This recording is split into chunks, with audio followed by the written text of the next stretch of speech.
Hello everyone, this is Planckera, and welcome to my universe. So last time I got this picture started, and gotta say, if I ever do Chibidoki, this was not what I was expecting to draw. But here we are. Hold on, there we go. So just a couple of things. Alright. So just a reminder of what it is that I'm doing here. I put out a request for some random adjectives and stuff. Namely, a Vtuber, a mood or feeling, and a location. And I got a response.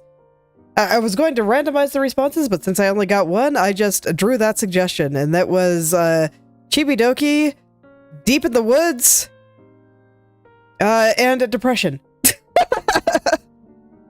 So it was quite the combination of stuff.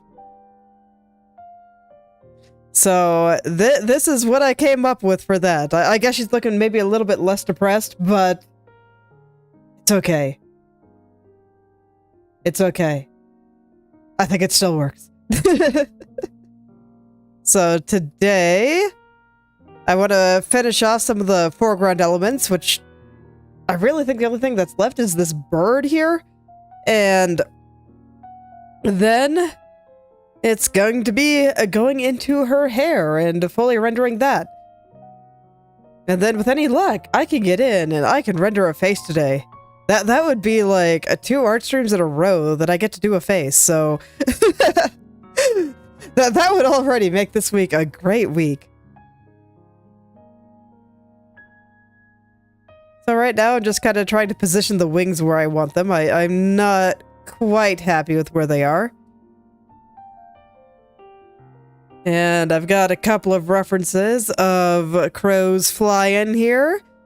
Kind of get an idea of where I want to put some of these feathers. And from there, it's like I'll figure out how to shade them. I might actually make this guy a little bit bigger than he currently is. Get a little bit more of his head in there too. Maybe somewhere like... I don't really want him to cover too much of the moon or her face, so that's kind of the trouble. So... let's see, I think I'll change the angle of the wings a little bit then. So I'm just gonna like push this wing up, push this wing down. It's not working. Okay. Can I do this easily, or do I just have to pull shenanigans? I probably have to pull shenanigans. Yeah. Okay. I'll stop being lazy about it, and I'll just grab a piece of this and start rotating it the way that I want it to go.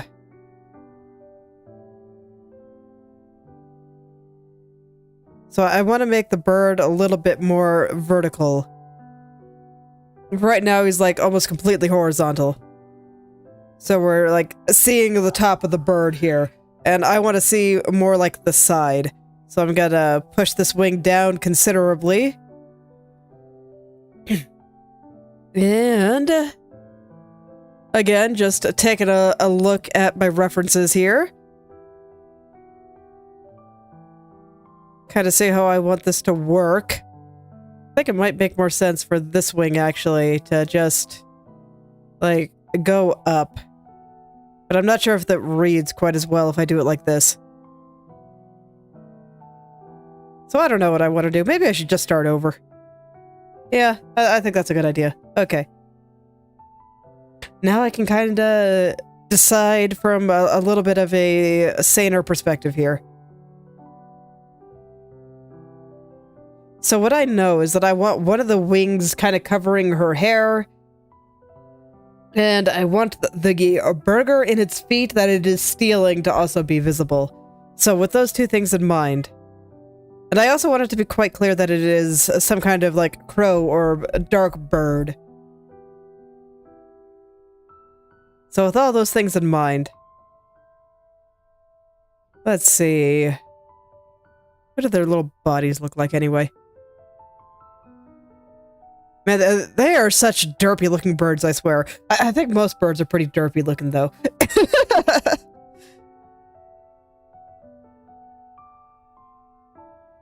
Hmm.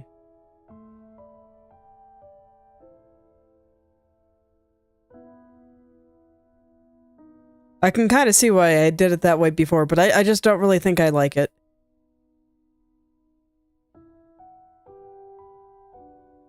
So maybe something a little bit more like...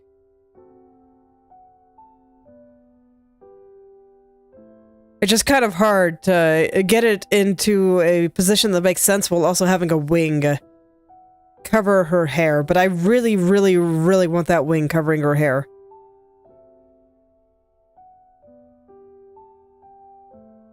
And I don't want it to just be the feet. I do want it to be a wing specifically. So I do kind of have to do it from the side. Or from the top, I guess. I don't know. Is what I had before fine then?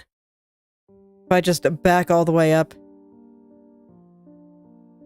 I guess it's fine. I do like it a little bigger. Okay. I'll go ahead and keep what I did then. I don't really want it to cover her eyes is the thing, or at least not too much. I think this amount is probably fine, but this covers the moon, and now I'm back to some of the issues I was having before, so that's alright. I think I can make it work. I just gotta pull this out and around and take a good look at how crow wings work.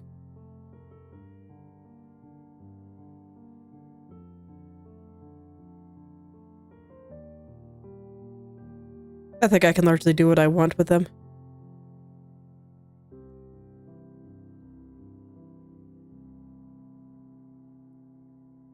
Yeah, their wings are actually pretty straight when they're all, like, spread out like this. Okay. So I think that this shape is pretty okay. I might let it go off screen, but I don't know. I'm saying I don't know a lot because I kinda don't. Admittedly, the finer details of how I was going to draw this bird was not really occurring to me while I was making a lot of these decisions. Just, okay, I kind of want to put a bird or something here. And, you know, that was enough information to get me started. But now I have to kind of finalize all those decisions. And that's where things can get a little bit more tricky. And one thing that I'm noticing about these crow wings is that they really do spread out at the ends a lot. I got like little feather fingers and it's very cute.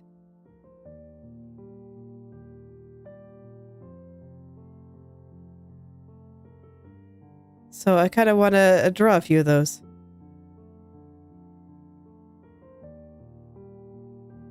Hopefully keep things very, very crow-like.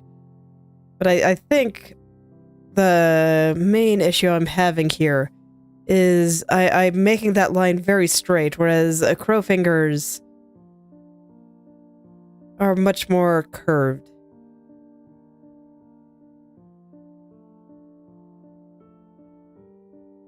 This is where I do a lot, and of going back and forth between my drawing and all the references that I'm using. And the feathers also bend in a surprising number of ways. They are not all going the same direction like I would initially expect. They are moving around a lot.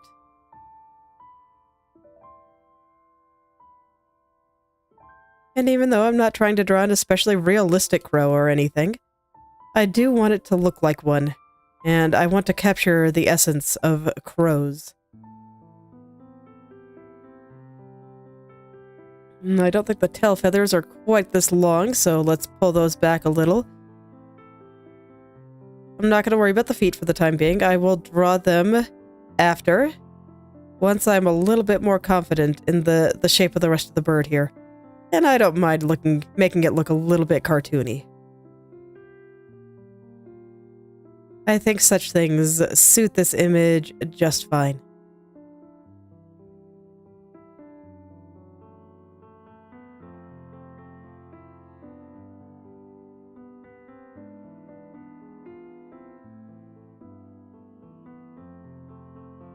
So I'm just looking back over at the reference, seeing what kind of shapes exist, and then I kind of just try to replicate them as best I can on the canvas here. And I'm just focused on the silhouette of the crow for the time being.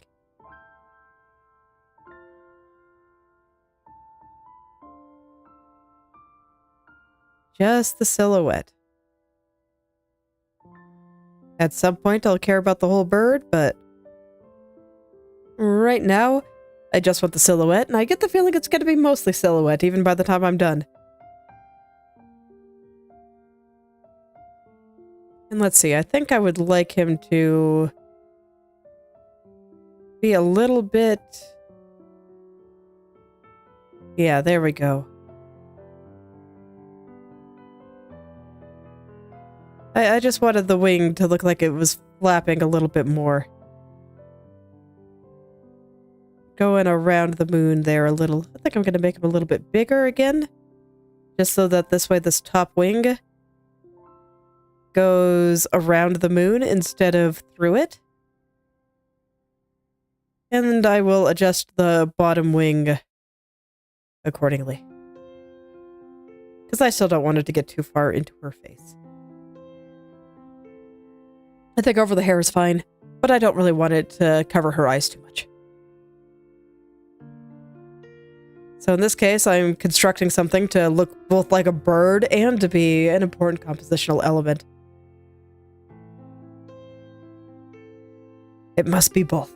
It cannot just be one or the other.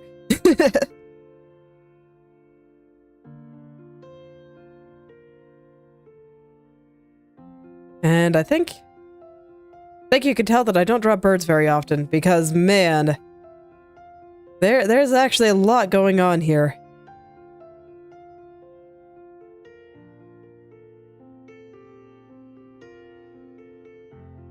There is a lot going on here. So I'm going to go find some new references and try to get a better idea of what I'm drawing here. Yeah, and it looks like when they're flying, the tail feathers fan out quite a lot. Okay.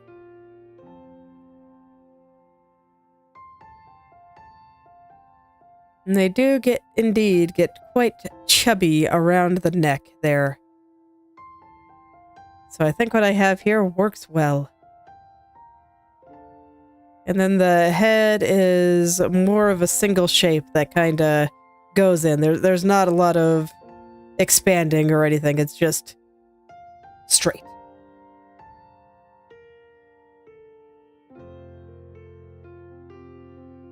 Okay.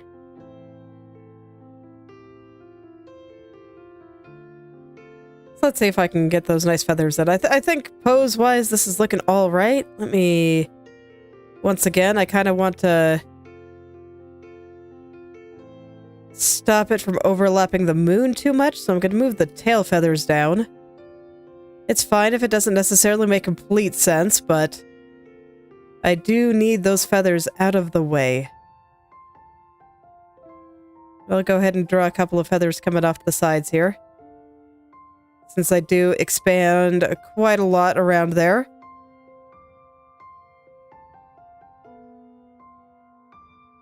Okay, I think that's looking all right now. I don't really want to blur this crow because I think that its existence is important to understanding the overall story of the picture. Of the birds stealing the food. Unfortunately, right now the wing is covering up this a little bit more than I would like, so I'm gonna have to move it around again.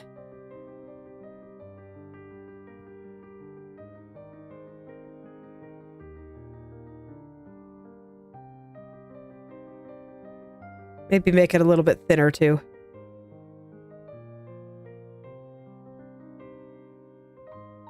But I do think that the presence of the crows and making sure that what they're carrying is visible is just way too important for the overall story of the picture. And I do think that that story is important. I want to make sure that it's clear that it is carrying this food.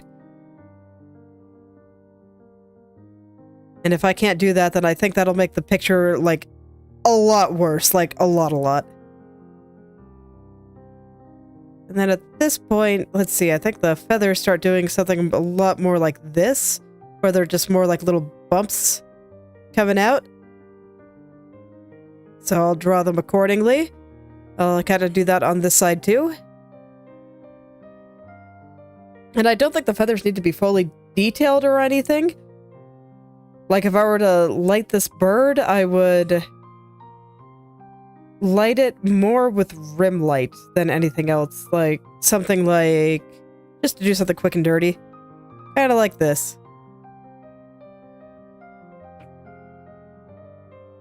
Or maybe we get a little bit more indication of feathers right here.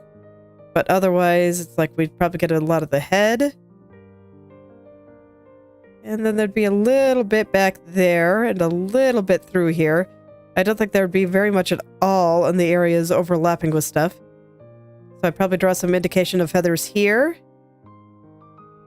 Tail feathers would get a lot more detail here. And so it's probably just going to look something like this. Nothing super detailed here. So that's quick and dirty bird. But I'm just trying to get the general silhouette first. Strictly speaking, I think it would make more sense for me to fan out the tail feathers a bit more, but I don't want to do that. I already don't like how much the tail feathers are covering the moon here. So I already got to pull them back just a little bit here.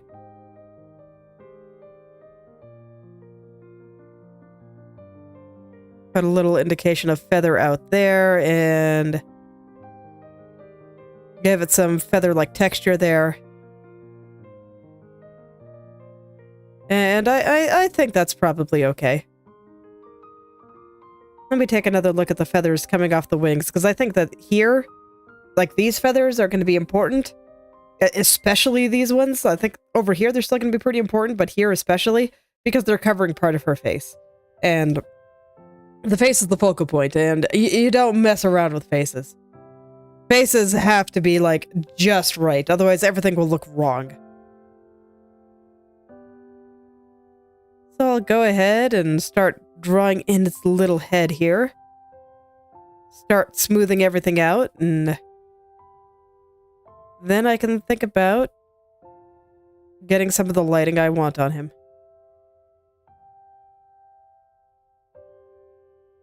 But I think I have sufficient information to do this at this point.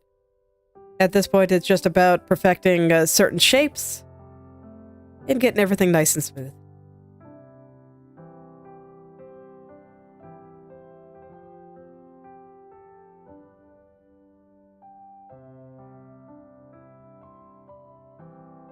Just that much. I always like to kind of sketch these things out while I'm zoomed out. Makes it easier to keep the whole of the picture in mind. And now that I've done that, I can kind of zoom in and just get these shapes the way that I want them. Now, I made these feathers pretty pointy, so I'm going to round them out just a little bit here. The pointy ones were just easier to draw, and that's useful while I'm still trying to figure everything out.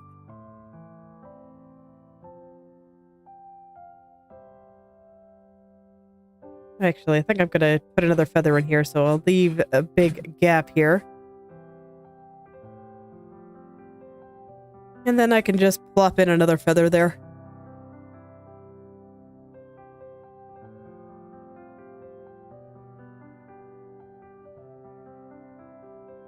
There we go. And I think that these are starting to look like crow feathers. So I think I can be happy. And right now I have this crow like a perfectly pitch black. Like this is hex 000 black. It is a pure black. I will be changing that. I'll probably make it some shade of blue.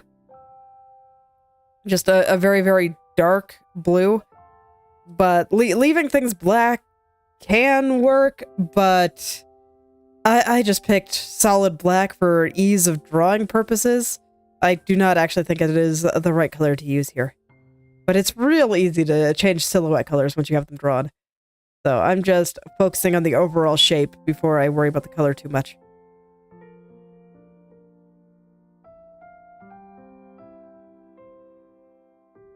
This feather does not want to smooth.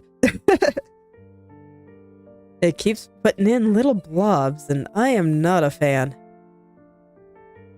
So I'll zoom in a little closer so this way I can work out those chunky little blobs a little bit more easily.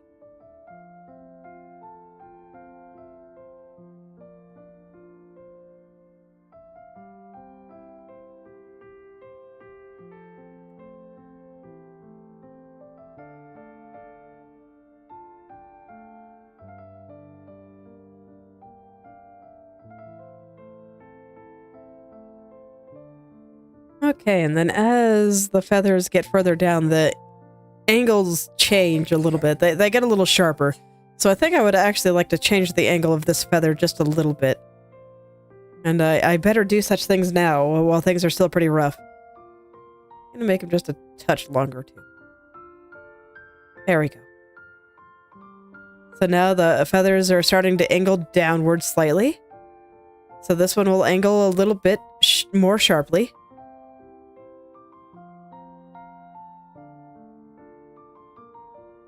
I'll just do that now. Let it kind of just come down like this.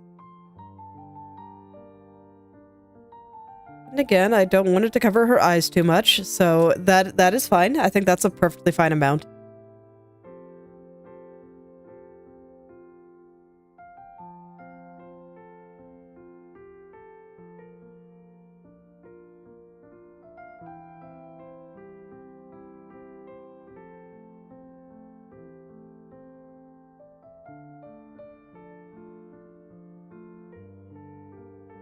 Okay.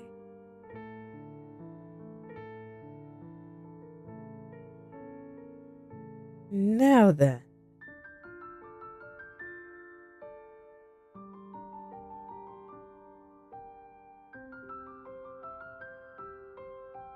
I want to rotate these ones just a bit more too.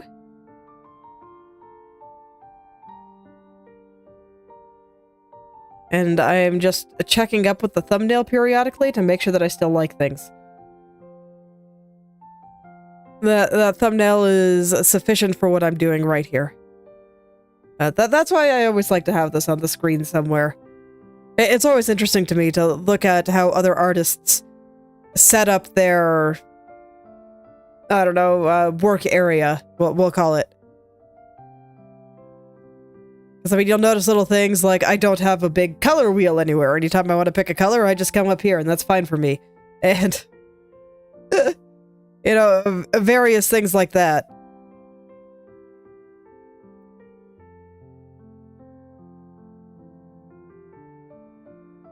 Or how I've never bothered to make a favorites folder for my brushes, for example, because I just switch between them so infrequently that I haven't really needed to do so. I probably should at some point.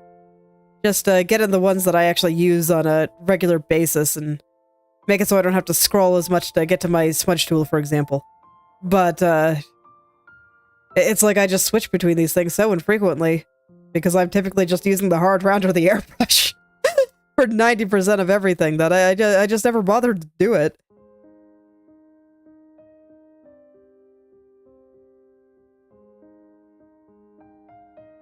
And for me, one of the key things is I gotta have this. I gotta have that thumbnail. Otherwise, I would have a very rough time.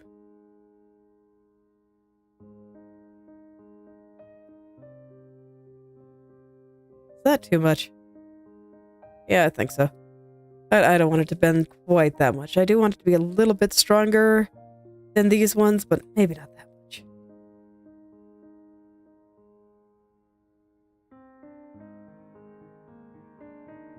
And I'll even add another little feather in there.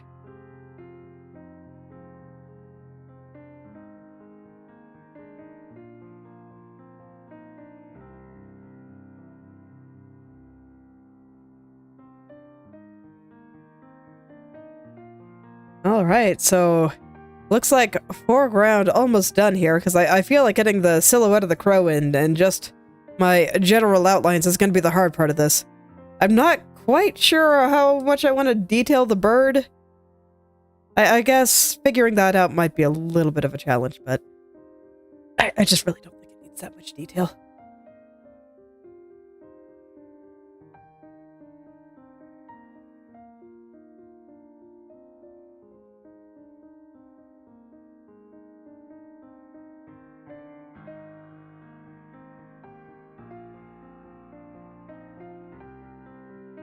Okay. So I'm just taking a look at some of these other feathers again, making sure that I'm drawing them correctly. And I think that I have this part sticking out a little bit too much. So I'm gonna zoom out, take a quick look at things, and I think I need to push all of these in just a little.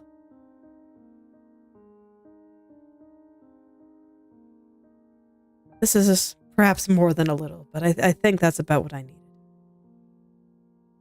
And then I still want them to be a little bit longer than this, the wing that is. So I'm gonna push it out just a touch there and fill in the rest. And I think that should be a pretty good crow shape once I get the rest in there. I think before I do the tail feathers, I'm gonna go ahead and do the other wing. But let's go ahead and finish off this wing first. I shouldn't get too far ahead of myself. What did the top of them look like anyway? Yeah, not too bumper rough or lumpy or anything. There's not a lot of feathers sticking out of the silhouette. So it's pretty smooth on the top. Makes sense. I guess that's where all the feathers kinda start, where they connect to everything. I don't know. It makes sense to me. That's where the bones are, so.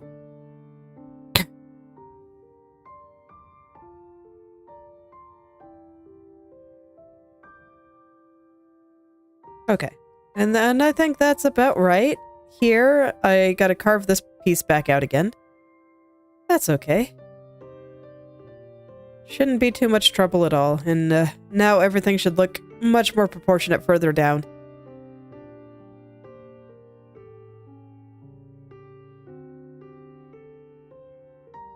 And like I said, I'm spending more time on this one, because this one's covering part of her face. So I don't want to mess around with it. I want to make sure that it looks very nice, and I do want these shapes to be a little bit sharper. And the rest of the birds will probably not have this much going on in them. They are in the background, and they're just flying all over the place. So they're not going to be as nearly as visible or as close to the focal point as this bird is. So this one will get the most attention. This bird gets to be special.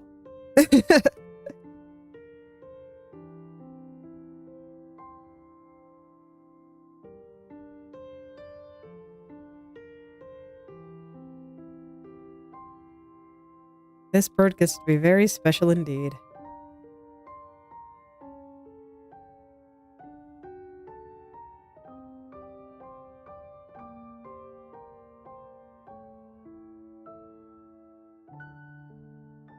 Okay, so how's that look? I think that looks pretty good. And it is kind of that square and flat at the bottom, right? Does it go back up? It goes back up a little bit near the end here. So what I think I want to do is I want to take probably from about here, just all this, and rotate it a little bit. Just like that. And then this will connect into tail feathers and stuff.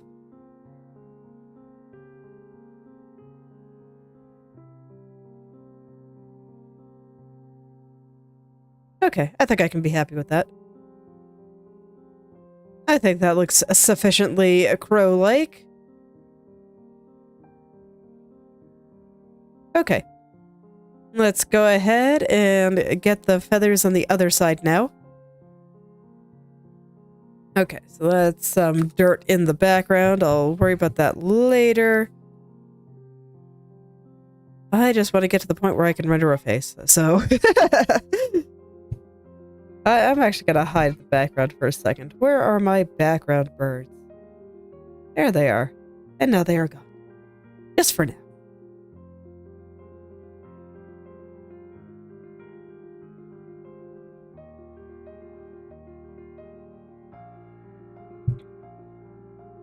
I just want to do, you know, a similar thing on this side. As you do.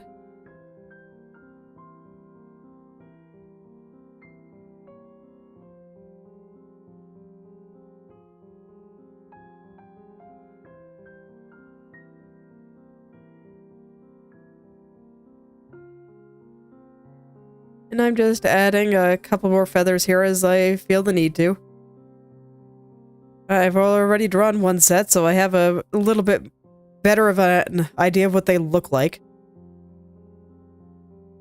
And I can just take my time drawing the rest. Get everything nice and smooth here.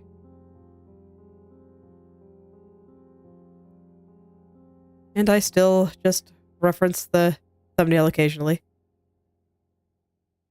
as I feel like I need to.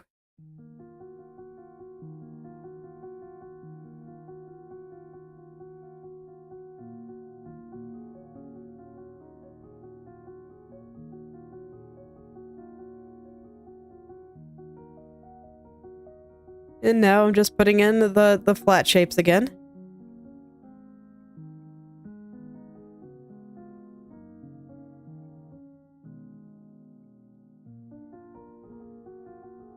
And I'll put some indication that these are feathers and stuff as I continue.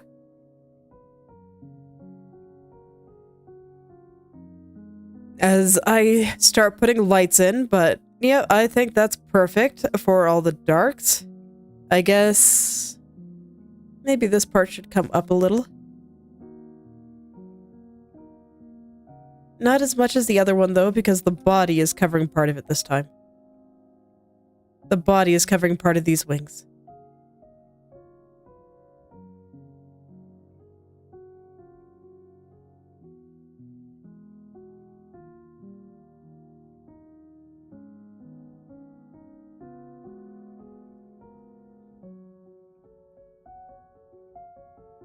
Okay.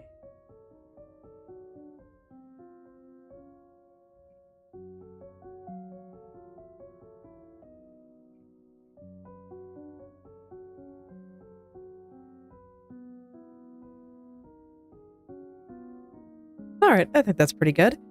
So now I just got to get those tail feathers, and I'll draw some little feet on the burger here. Let's see, where do I want to put this thing? I'll put it a little bit lower down. Something like that. Just hopefully make it a little bit more clear what's happening here. And I will shade the burger proper here once the bird is done. I just want to take care of all the things further forward before I start working my way down. Let's see, I wanted this to tilt more the same direction that the bird is. So something like that I think makes a little bit more sense. Let the bird just snatch that up in his little birdie feet.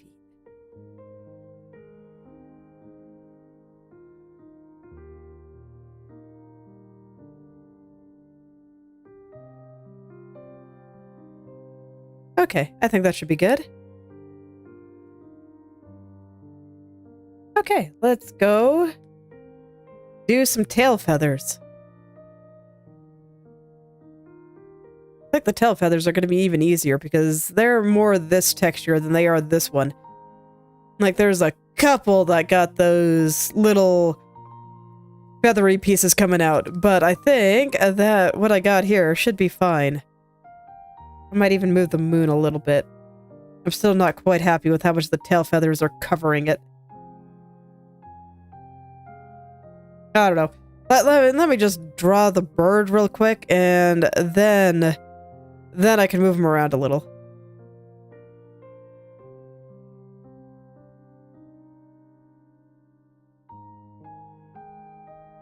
Composition is hard.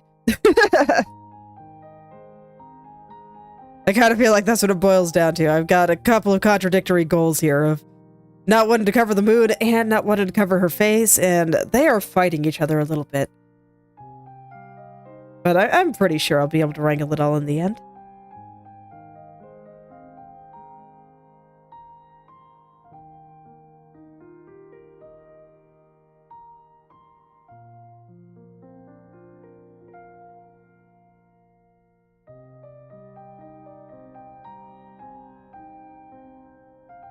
So I'm gonna leave a lot of these little feathers implied, like I was saying before. I think that this kind of shape is fine. And I will work out all those blobs in just a second. I just kind of want to get my general idea in here. And then we can de-blob some tail feathers.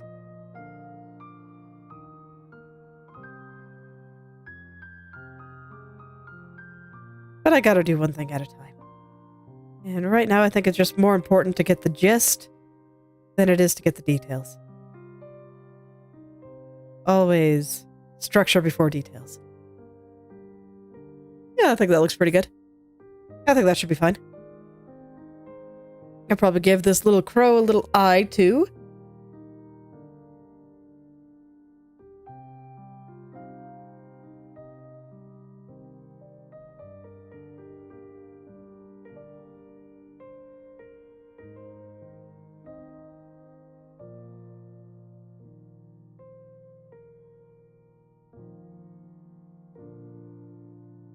Wanna kind of round out this spot just a little here. There we go.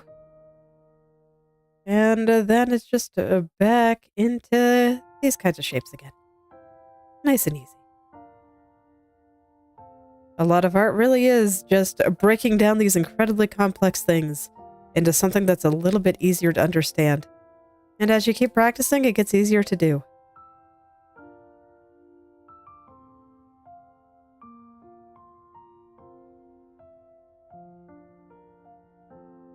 It can look like black magic to the outside, but there is a method to it.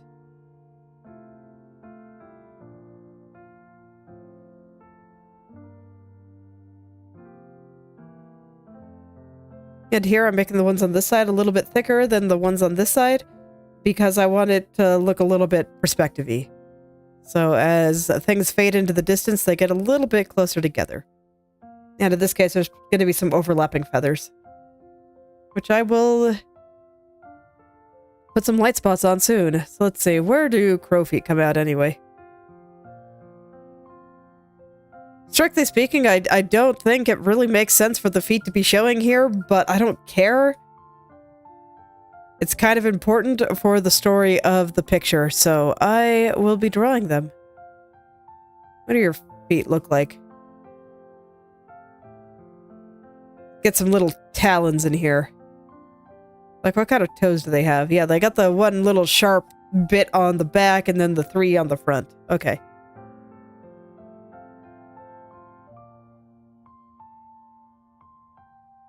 So I can just kind of draw something like this.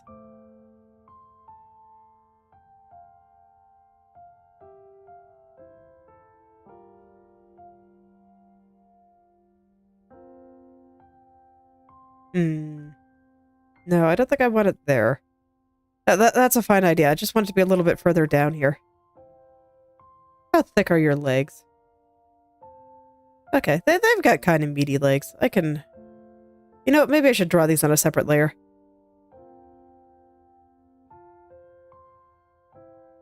Just so that this way I don't have to feel pressured to get them right the first try.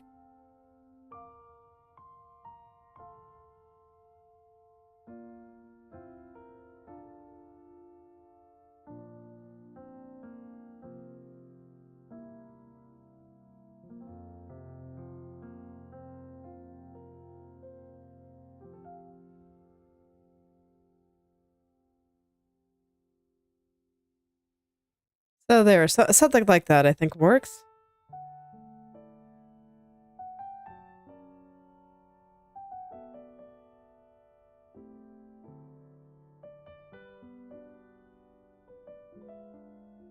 Okay, yeah, I think I'm happy with this. Let's go ahead and render the feet here. Well, I say render, but no, I'm just smoothing out the edge right now. I will render it after I do the rest, because I still need to get lighting in on all this. And also pick a color.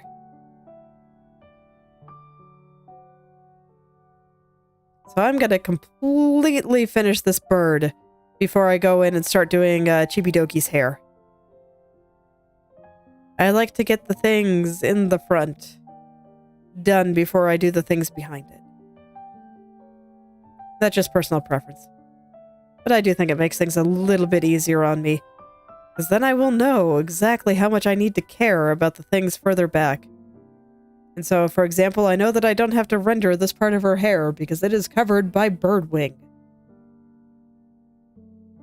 So I just feel like it makes my life a little bit easier when I do the things in front first. I don't always.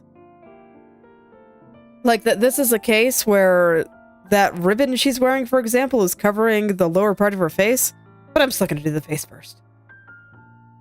I'll probably do the ribbon before I go too deep into a lot of her little face shadows, but I still want to render the face first. I just like doing the face early because having a cute little face looking back at me just makes me that much more motivated to finish the rest of the picture. I have found that there's two camps of people. There's the people that want to do faces and other focal points at the end because it motivates them to finish the rest of the stuff that they find a little bit less interesting. And then there's people like me who... I don't normally have trouble finishing a picture once I start it, but I have a lot of... But it becomes a lot easier for me to work on a picture once I like the way it looks. So I always do the things that will get me to that point where I'm happy with how it looks the fastest. And for me, that means rendering a face and typically the focal point very early. And both are completely valid ways of handling this. Just gotta find the one that makes sense for your brain.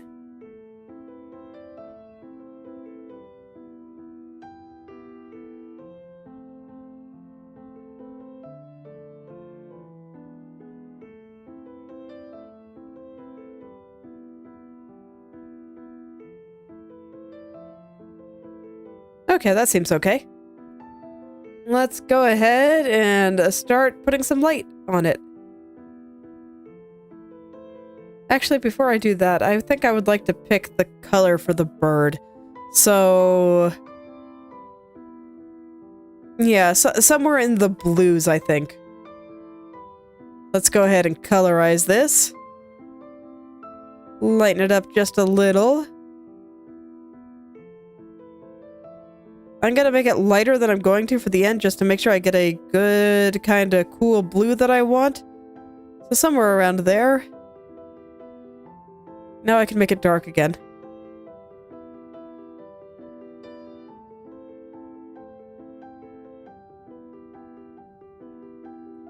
So this isn't gonna make that big of a difference, but I do think it'll...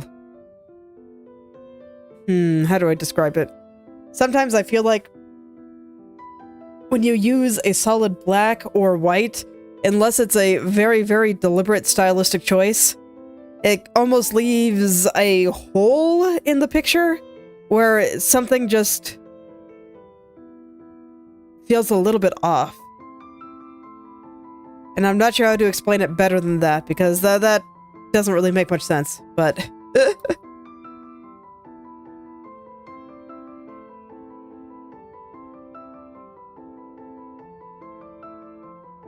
But pretty much universally, I do find that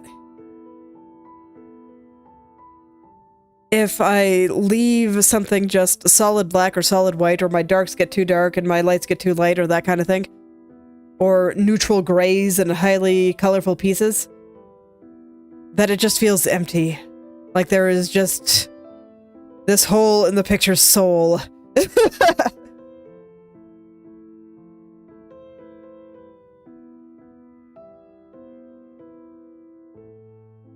Alright, so I'm gonna make his little feet a little bit more orange. Why is my brush and overlay? I want it to be on normal. There we go. It's way too light. I still want them to be very, very close to black. Just like a little bit more of an orange black. As opposed to the blue black that I'm using for everything else.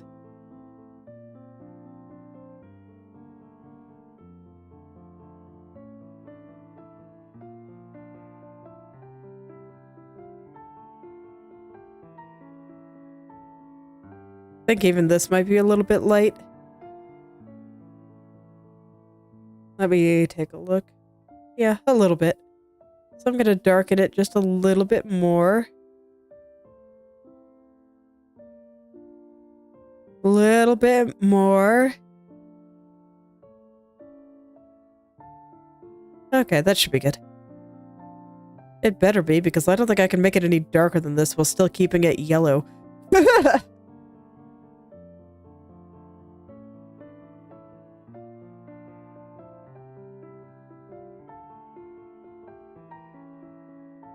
Alright, so there we go. It's got little talons now. So now I just gotta figure out how I want to render this. So I'm gonna clear what I got here.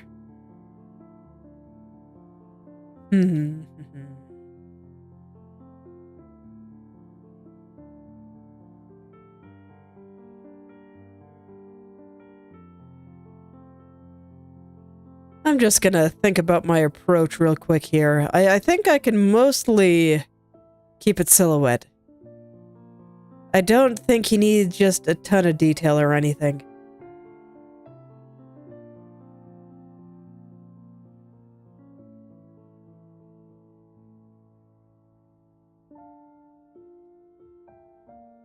I just want him to be a little bit more in focus than he currently is. That's all.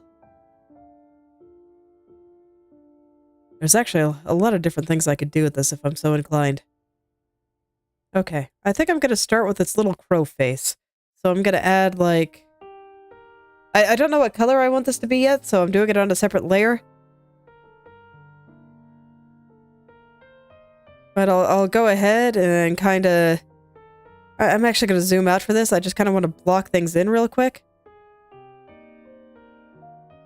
So I think I can just put a little bit around the eye here. I'm just, again, looking up a couple of photo references because I don't really draw birds.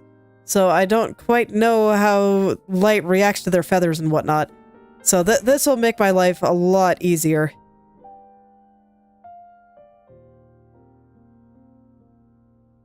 And fortunately, I'm not really drawing a realistic bird. So I can just... I don't know, do some approximation.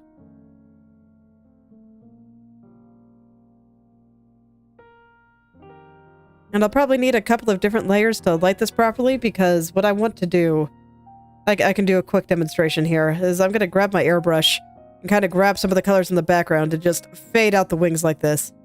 But I don't quite know how that's going to look yet. So I will just do these lights here first.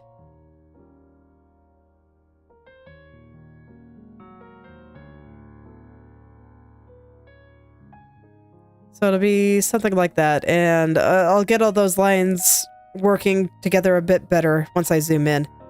And I want to do something similar on this side.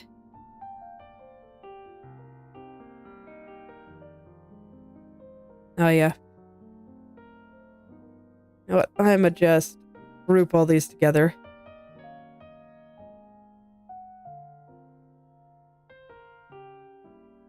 All right.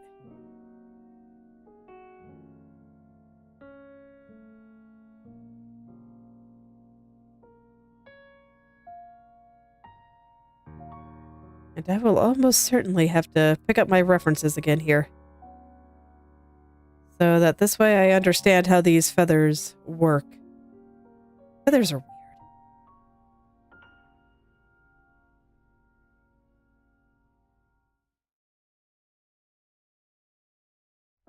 So strictly speaking, I think there's like another layer of feathers kind of coming through here like this.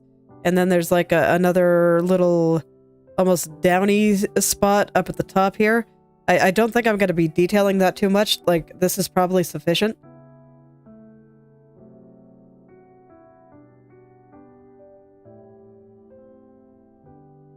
And I don't think I like this color, but I'm pretty sure I can just add like a blend mode to fix 90% of my problems with it. So I'm just going to focus on getting the details that I want in there. And I won't worry about much else just yet. And I think once I have the gist here, I will have a much easier time just getting the rest and just folding it all in. But I think it's looking pretty good. So I think I can be happy with this.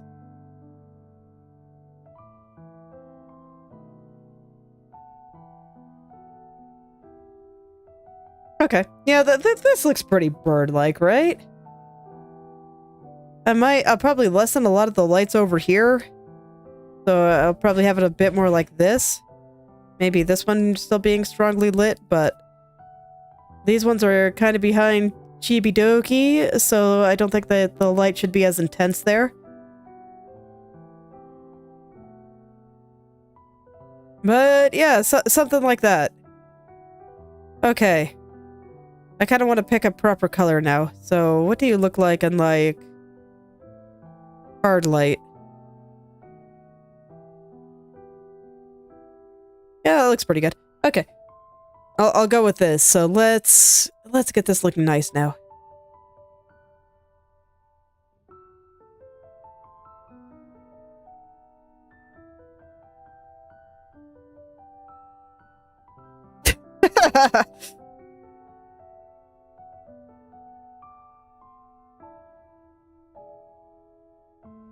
I guess I could. I don't know very much about Chibidoki. Does she like Naruto?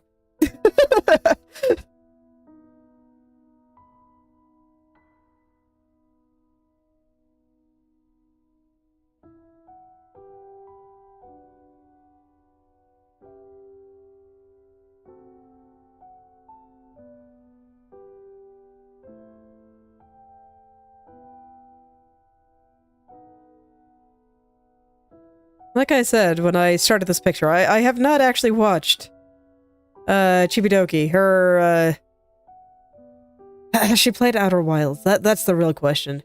Like 90% of my stream watching is Outer Wilds streams, so if she has, I should go find it. But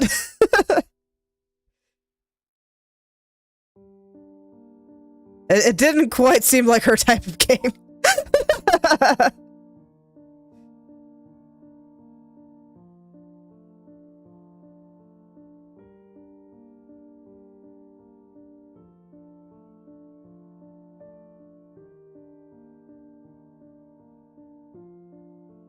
Alright, now just figure out how birds work. So from what I can see, the light on the beak is smoother than everything else, as you might expect.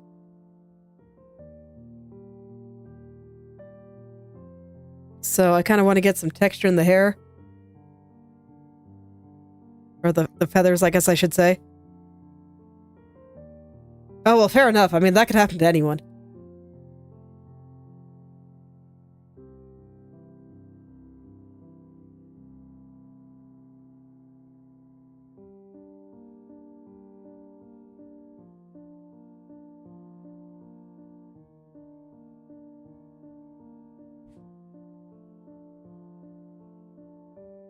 So I'll just add some little textury bits here. This is probably fine. I just want this to be a little bit neater than it currently is, but I think that the idea is solid. Just some stuff to make this look a little bit more feathery. Mostly just implied feathers as opposed to like actual detailed stuff. I don't really want this to be taking any attention from Chibidoki in the picture, so I don't want it to be too detailed. I just want it to, I don't know, have some texture indications. So this is probably enough.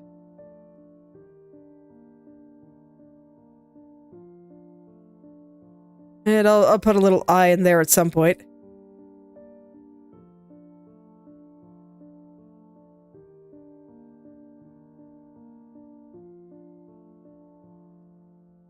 Okay. I think I'll figure out this body portion before I go into this wing.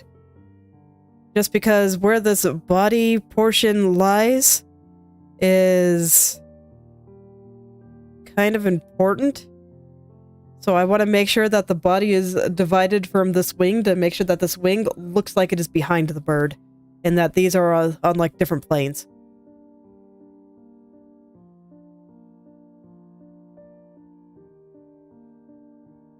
And I'll add a few indications of like little feathers coming off here. On this part of the bird, it's more like down from what I can see. It looks a little bit less feathery than what you'd see on wings. So I don't want it to be too strong, but I do want it to show just a little. It's amazing how much texture you can get with just a few strokes.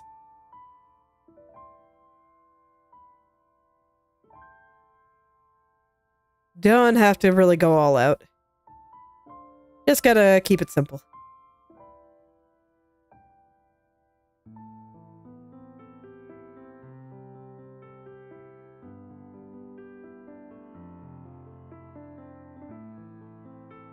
Okay, that's probably good. Yeah, I think that looks pretty good. The things I've been picking up from studying pen and ink thanks to Inktober.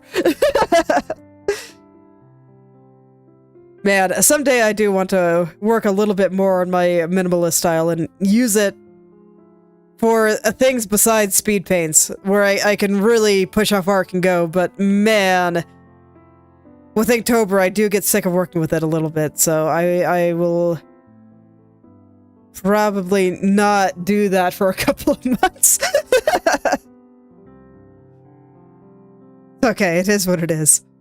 You gotta keep things simple when you're trying to draw something in like an hour. Really, finishing a drawing every day is hard. For someone like me.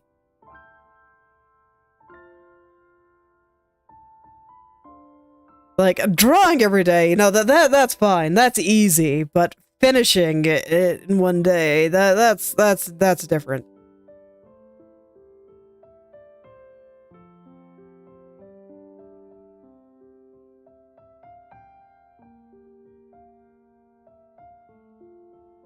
That's an entirely different thing.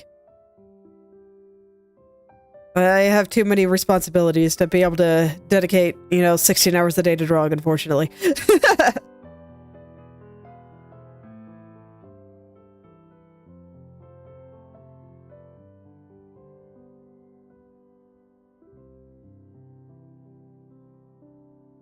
These squiggles are actually pretty good. So I'm just going to refine them a little bit. I don't really need to draw a bunch of new stuff. How do wings work again? I gotta go back to my big old wing references as opposed to the body one I was just using. Other side. There we go.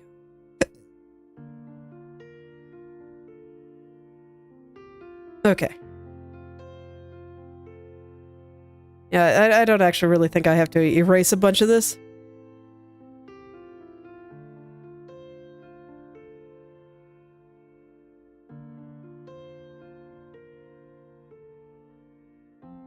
Okay. And when they're spread out like that, it kind of stops around here, actually. So this one is unnecessary.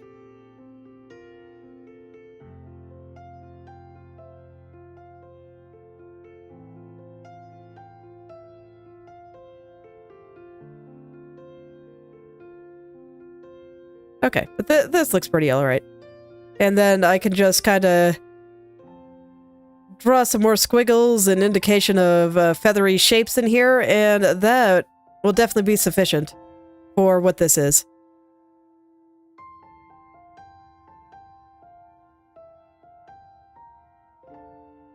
I'm still not sure if I like this color, but... Oh, this is closer than what I had before.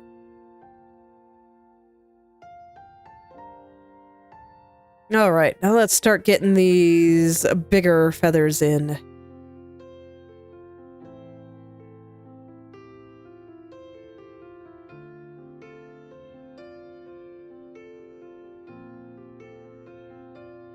Phew.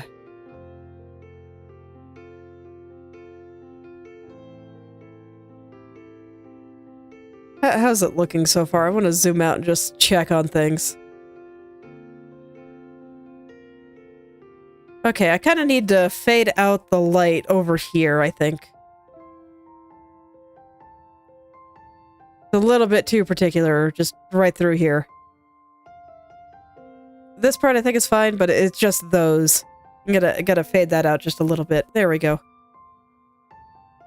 And I'll do the same with these longer feathers once I get further into them.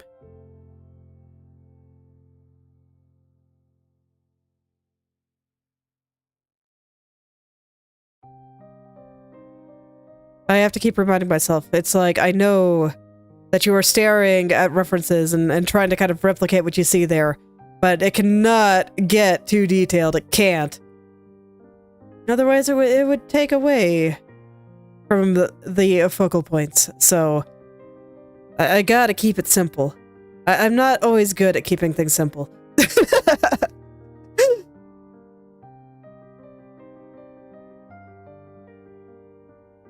Okay, so I'm gonna kind of get things started here. And then I'll go out and smooth it all again. But I just want to make sure that I've got things in good places. This is looking all right.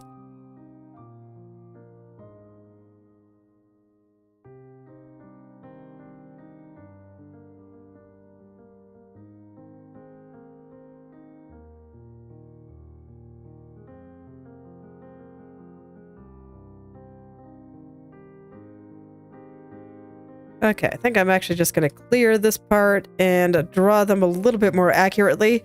They were useful for helping me figure out a proof of concept. I drew them very quickly. But now I got to be a little bit more precise.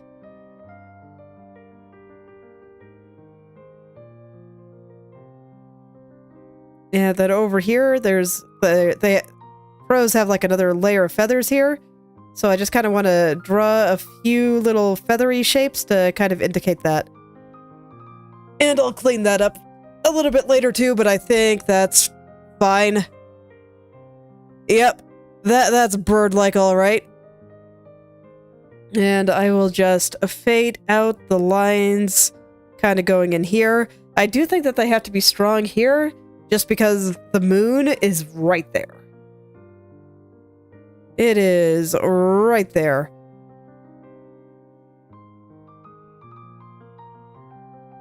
Okay, but I think that's about how I want that wing to be. So I will... Yeah, I guess I'll go ahead and smooth that out right now, and then I can get into the other wing. And I'll probably add, you know, a couple extra lines and stuff like this, just in a few places to make it look nice and feathery and stuff. But for the most part, I am pretty okay with keeping this as mostly just little scribbles. I just want them to be slightly neater little scribbles.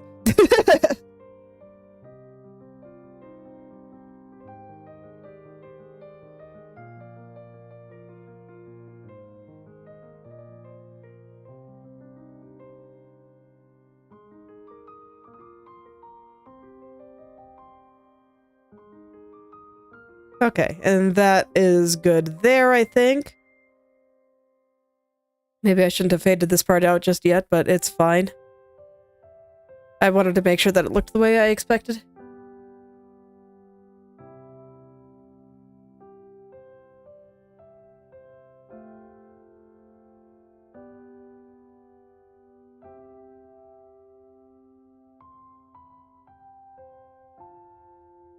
And I could just take solace in the fact that I will never have to do this with any of the other birds. They are going to be left much, much more simple and much more implied. This one just has the fortune of being in the foreground, with part of the wings in her face, so it gets to have a little bit more detail and attention than all the rest will. Like I said, it gets to be special. It's the special bird. The special bird that carries the story.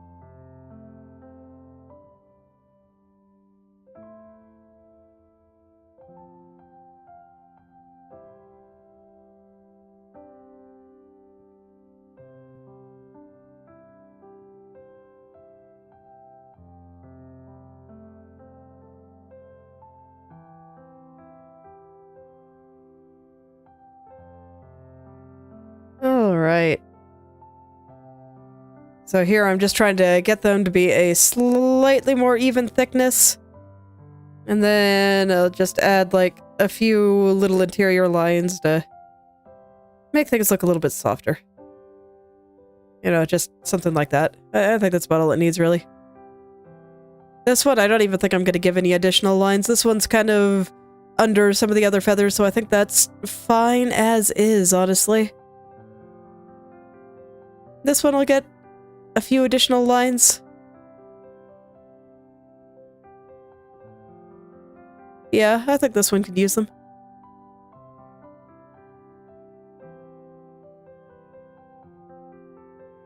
But even just that much is totally fine.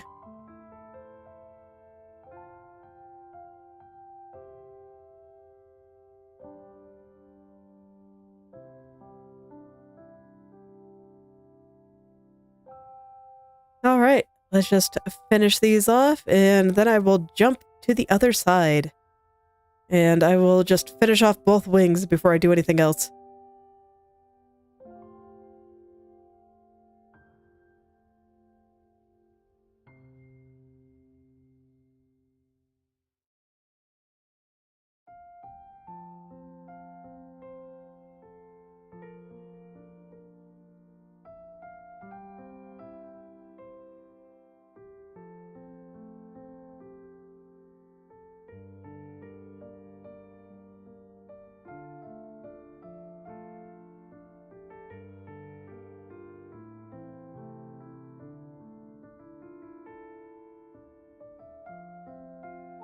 Okay, and then I want to start doing less of those lines kind of through here, so I think this is the point where I will stop doing that. And these guys will just have the bigger implied line, and that's about it. I don't think it needs any more.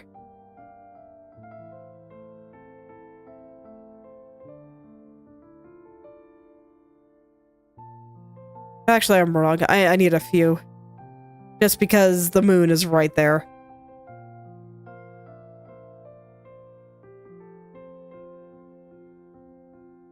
This area is, it's right next to it, so yeah, I need a few lines. That's okay.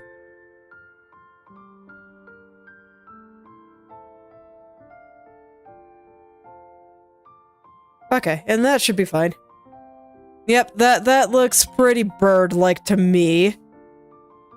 I'm not gonna adjust the color just yet. Let's go ahead and do the other wing. I'm debating if I want to do the feet separately. I probably do. So I'm gonna take them out of the group here just so that they will not be affected by the light here. Oh no, I picked a color. Well, shoot.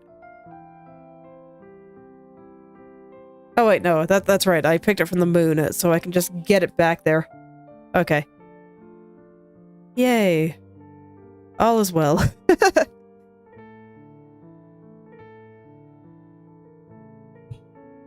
I guess I'll go ahead and get the bottom of the bird's head here before I go into the wing, since they are kind of connected.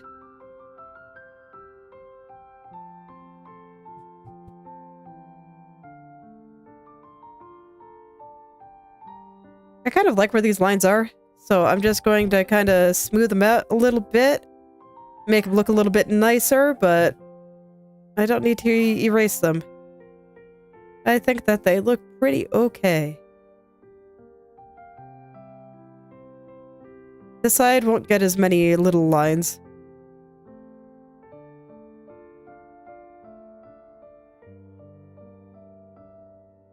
Or rather, I guess I should say this side is getting a little bit more in terms of little lines, but less in terms of these thicker ones that I put up there. It's just gonna get a few little ones. Yeah, that seems fine. Okay, let's do the wings. Here, I want to keep it pretty thin. This is a pretty strictly rim light. The moon is not hitting here quite as directly, so I want to keep it a little bit thinner. But I do want there to be a little bit of light through here.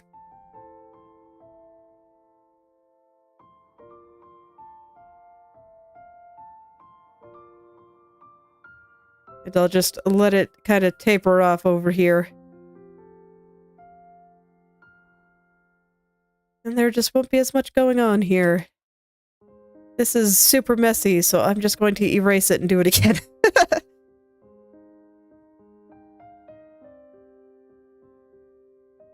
Just a few kind of thin lines to leave things a little bit more implied through here. Since these wings are covered up by her face.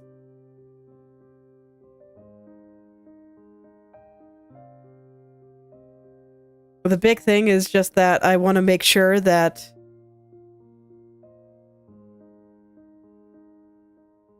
there is a fair amount of detail in this area.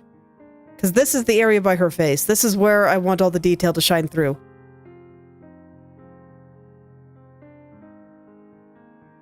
So I'll actually be working a little bit harder down here than I was in the other one. But it is just this area specifically, not like the rest of the wing. I'm actually just going to erase all this. It's too messy to really be used properly. The only reason that this isn't getting a ton of light is just because I don't think it makes sense with a lot of this being kind of covered by her face. So I think here is where the light will start shining through a little bit more strongly again. I'm not entirely sold on doing it this way. So I will be zooming out once I get a little bit further just to check things. But yeah, here is, I think, when the light starts coming back a little bit more strongly. Although, no, the burger's there too. So I'll still keep this fairly thin. So it would be here where the light starts coming back very strongly.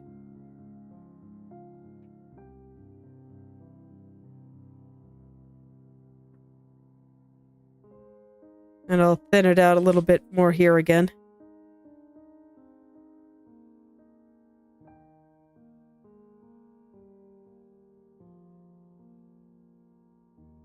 Or just things that I think are blocking the moonlight a little.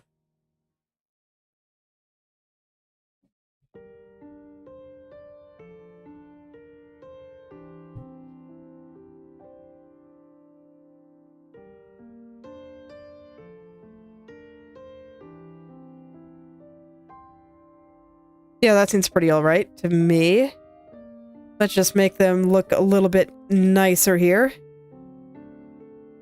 I'll still keep a little bit of light on this side, I guess. The side that I feel like is more directly facing the moon.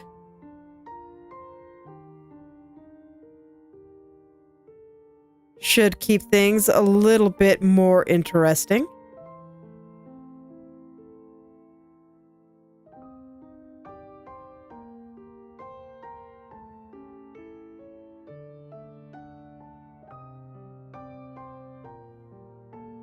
I just don't want it to be strong. A nice little weak light just barely peeking through here.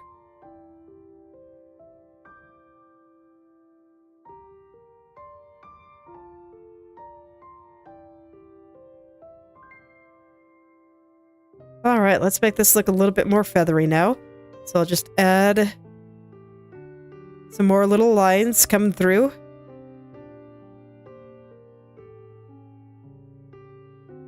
Again, I'm not really going to do too much with it.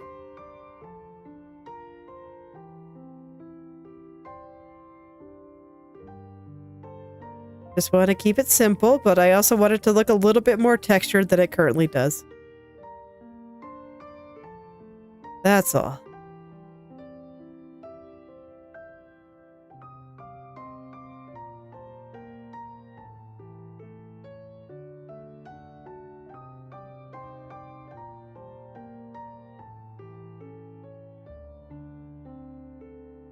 And I'll just go through each and every feather and do a little bit of this.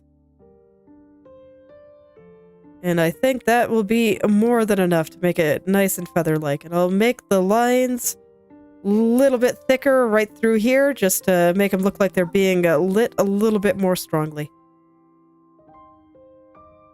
Yep, seems good to me. Let's go ahead and draw the kind of little bit of extra stuff going through here. So I don't like this scribble. I don't really work again. They just kind of...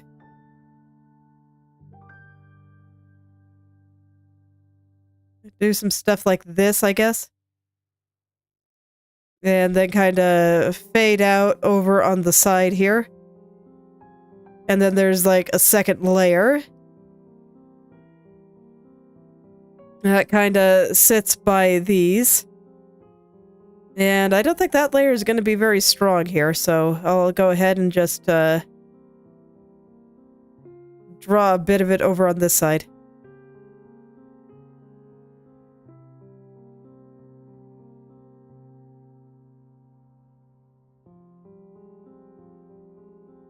So something like that, I guess?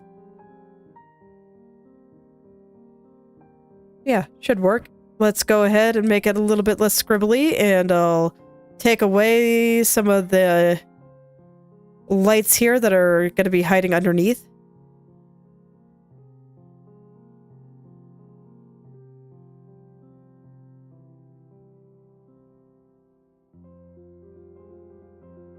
Then all I gotta do is the tail feathers.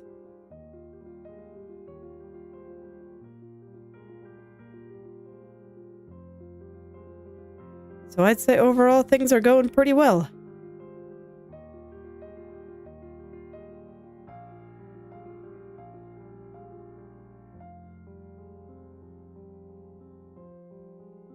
With this bird being firmly in the foreground, I did want to make sure that it looked good.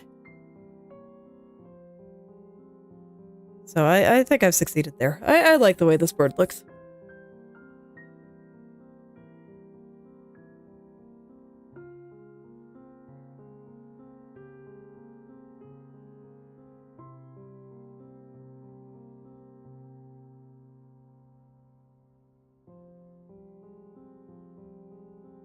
Right there's a little bit too tangenty, so let's go ahead and tone back this line just a little.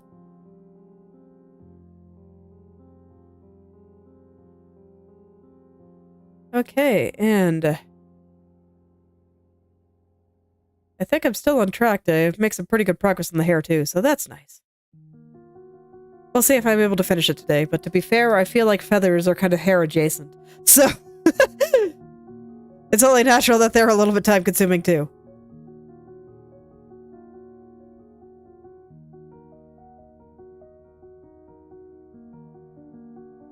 Okay, I think all those lines are fine.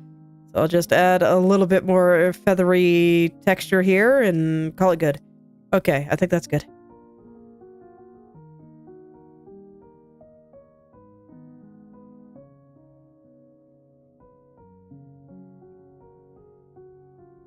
Okay, then just the same thing here. Just add occasional bits of little feathery texture and it should be fine. I think it's okay for it to be a little bit scribbly.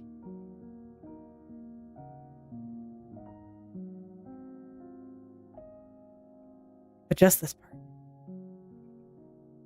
The rest I'm glad that I made pretty smooth.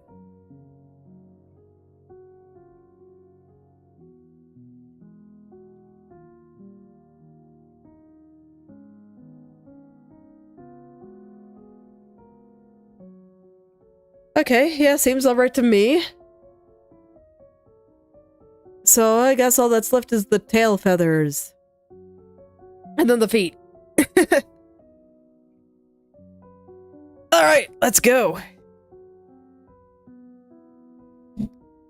Okay, how do I want to go about this? Yeah, you know, probably just about the same way as everything else, really. Let's just get rid of some of these messier parts, and I'll draw them a little bit more nicely. The proof of concept was useful, but now I'm moving beyond it.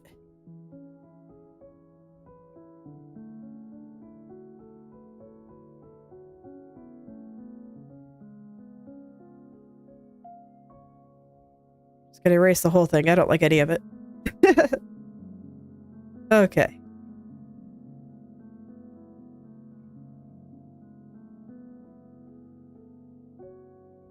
So this side is pretty much facing the moonlight pretty directly, so I'm gonna make it nice and thick. And then I'll add some feathery texture and go from there.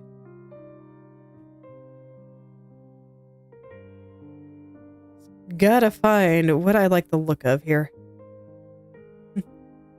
Hello there, Lightfix. Welcome.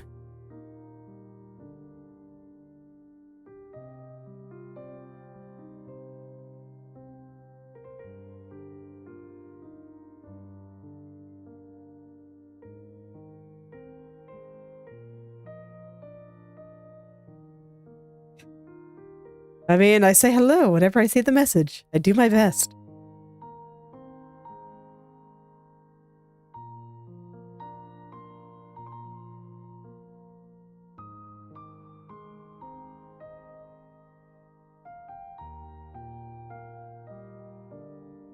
All right.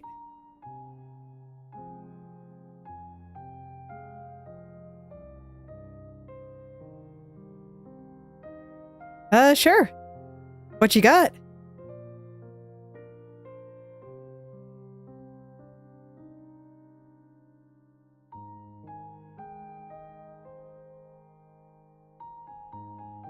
Okay, let's see. What is this side here gonna look like? So this part should be strong, and then it'll get a little bit weaker as the tail kind of disappears behind the burger. Yes, I think that is accurate. So let me make it just a little bit stronger through there.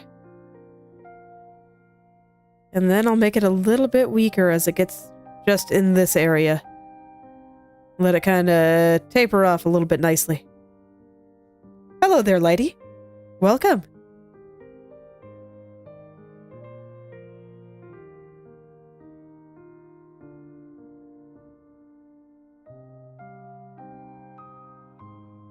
I'll make this side just a little bit thicker since it is more directly facing the light. But I think I just want the entire tail to have a bit of rim light to it. Actually, no, I do think I wanted to kind of taper off into nothing at the end here and just get stronger on this side. Yeah. Yeah, that looks a little better. This side will get the rim light. That side is closer to the moonlight. And then I'll just put a little bit of feather here. Well, I am just drawing a thing. Right now, I am drawing this bird in the foreground so that maybe, just maybe, I can render a face today. I don't think that's going to happen, though. I think the face is going to come next time, but I do think I can get most of the hair. So that's still very exciting. But first, I gotta get this bird.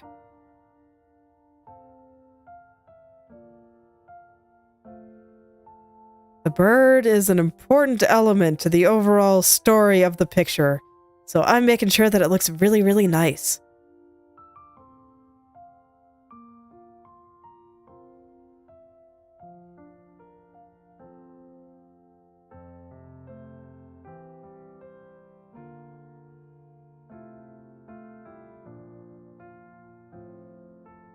Just drawing hints of little tail feathers here.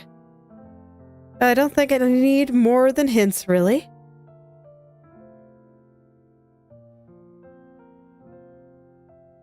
Just the gist is fine.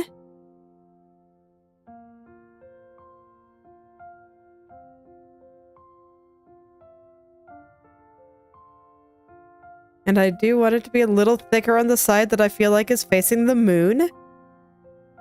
Since the moon is the light source here. Is that sufficient? Probably want some of those lines to be a little bit longer. So let's see if I can make that work. That's a little bit too long, but that's fine. I'll take it back at the end.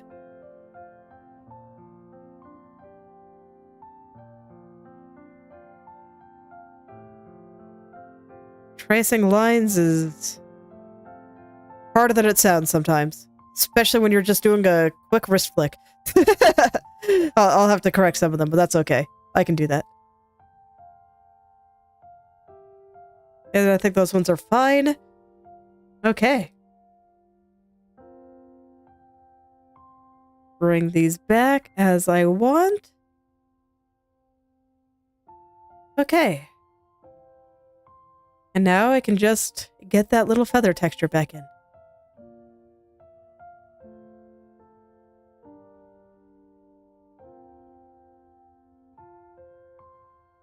And I think that will be a finished bird. I just gotta get the feet, I guess. Little birdie talons.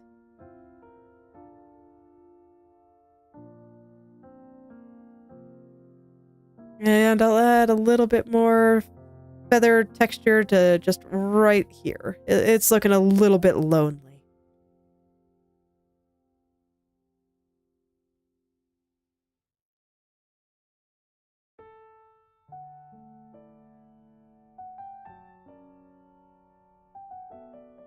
There, and you know what? I guess I should give him an eye. Crow's eyes are really just kind of black, but it's not what I want, so I'm gonna steal Chibidoki's eye color, make it a little bit more black, and I'll use that.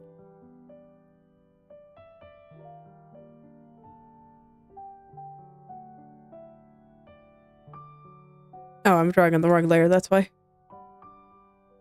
So we'll do this, and then I just want to do... Heck yeah. Angry crow eye.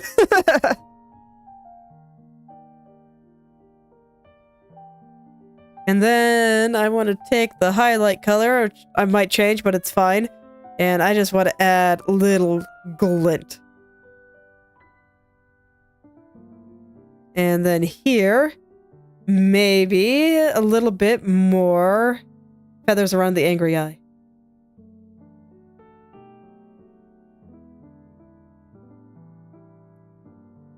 Oh, hello there, Sans. You know, just come by and say hello whenever you can.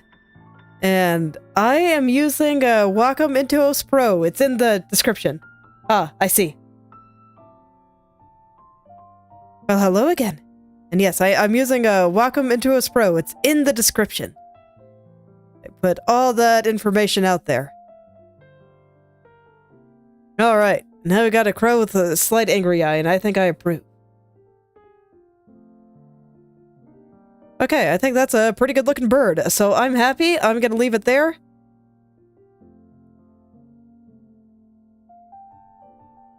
I believe so, yes.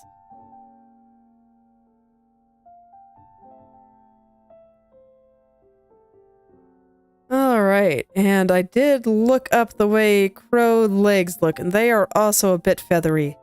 Whereas their little talons there are a bit more leathery. So I'll try to get that kind of impression in there as well.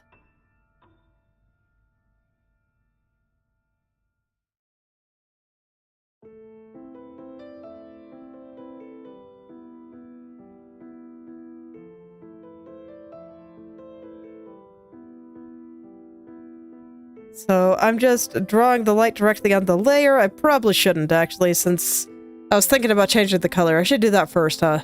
Okay. Let me double check to make sure that I like this color. And whether or not I want to change it. Alright, well thanks for stopping by. I hope you sleep well.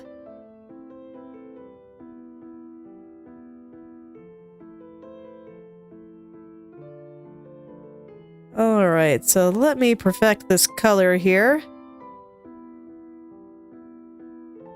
I'll go from there. Yeah, I think I like it a little bit darker here.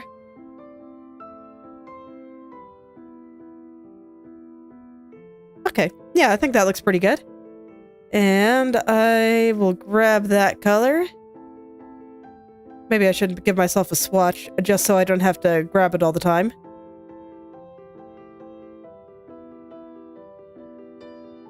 There we go. So that is bird-like color. Okay, and now I can take the color here, and I'm just gonna draw directly on the layer here. I'm not going to bother making a new layer and all the rigmarole. I don't feel like it. It's fine. This should work. You have that color, right? I do. Okay. I do not plan on putting very much detail on the little feet here, so this is fine. Just enough to make it look nice.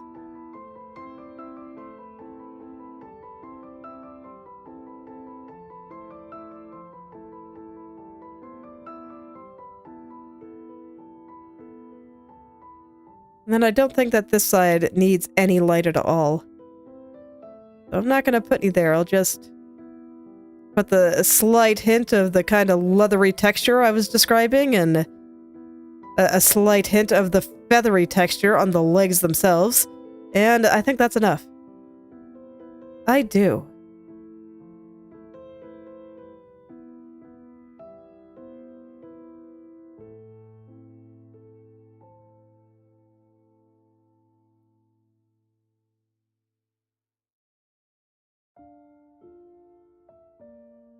Okay, and that should be it for bird here. Its legs are abnormally long. Don't worry about it. I think it's okay. But I think that looks great.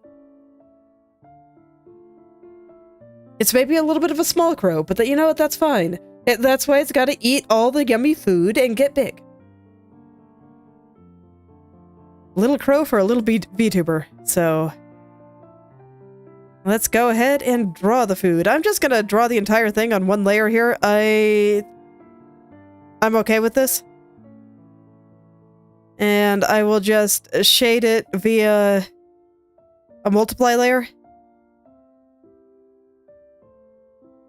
Oh, do I have a piece of crow on there? I do. A little bit of pixel dirt I gotta get rid of.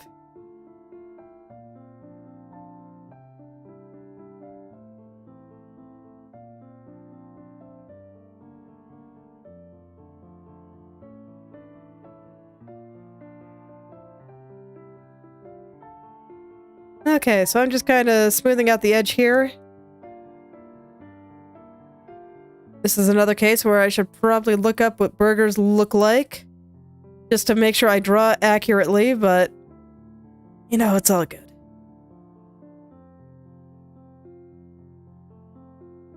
I think this looks sufficiently burger-like to be understood.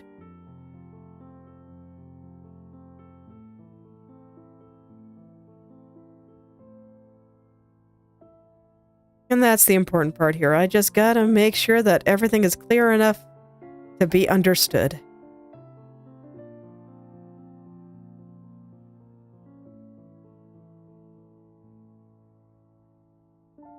Alright, let's get this lettuce peeking out now.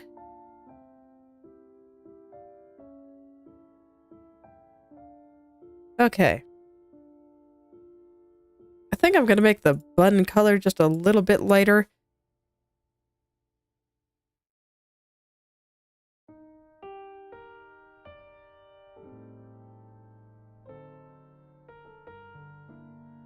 Okay.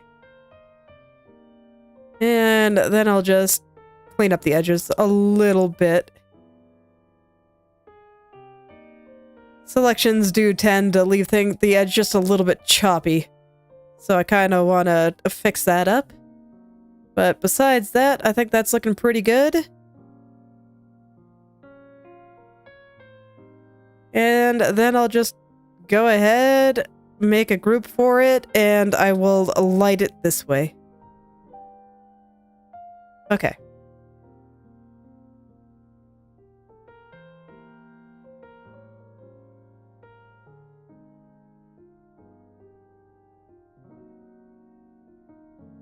I'm just gonna set a layer to multiply here. And put in all the places that I think should be dark. Which, you know, is most of it. It is all gonna be done with rim lighting here.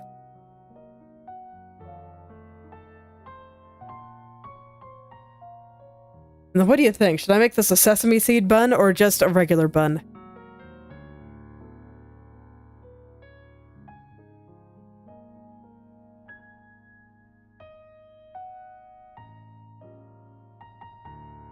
So I could probably do either.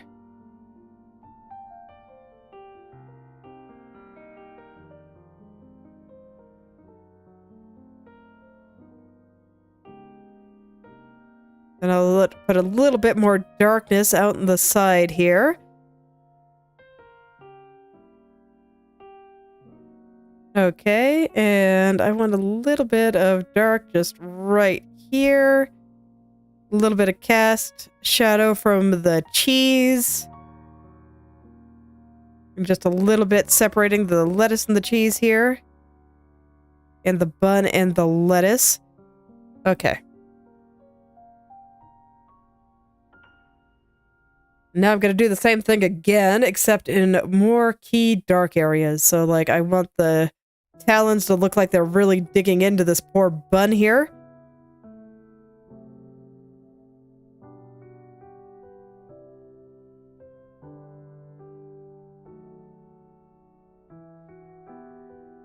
They are just gonna dig on into it.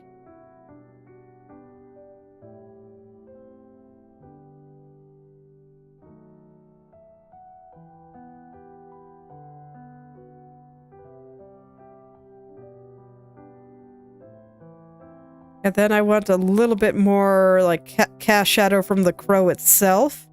So I want a little bit kind of through the wings here. And up here as well.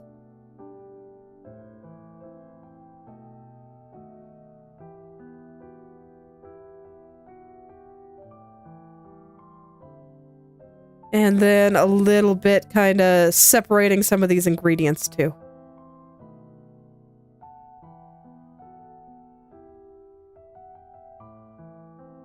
I don't normally just handle all my shading via multiply layers, but when I can, it definitely feels a lot simpler, but I just don't feel like I have enough control over the colors. And that I'm somewhat limited here, but I don't really mind making the burger look a little bit more like a graphic shape than I normally would. So this makes sense to me. Okay. Now let's get in some light.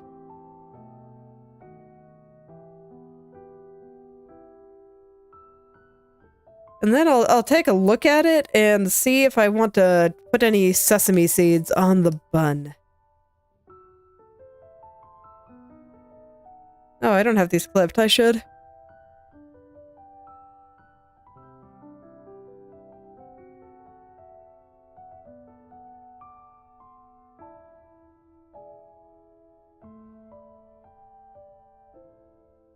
And then I want to make the lettuce look a little bit shinier. Look a little bit more moist. It'll make it look a little bit tasty.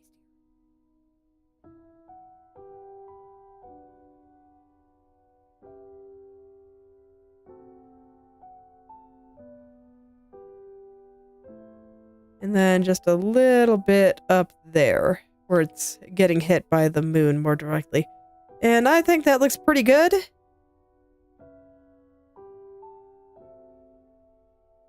I'm debating if I want to add sesame seeds. I think I do. I think a little bit more detail on this will be good. So that's going to be like, what, kind of an off-white, yellowish color? Admittedly, it's been an eternity since I've seen a sesame seed, so...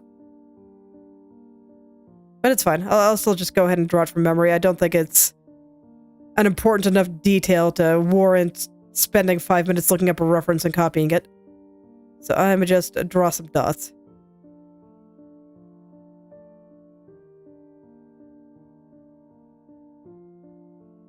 As long as why the crow wants to eat this is totally understandable, and that it looks yummy enough, I think it's good.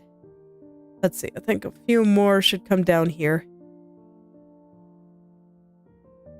I'm trying not to be too consistent with my placement here. Okay, there we go. Looks good to me. Let's do some hair. Because, yeah, that's the last bird foreground related thing there, so... I think that is the foreground completed. So, yay. Ooh, that actually took a little while. I didn't actually expect it to, but I don't know why I didn't expect it to. I should know my nature better. Unfortunately, now it looks like her little ahoge is totally covered up, so... That's a little unfortunate. I feel slightly criminal for doing that, but I don't think I can put the bird in a better spot. So... It's just how it is. Alright! Here we go. Let's go render some hair. I guess before I get too far into that, I would like to do some highlights.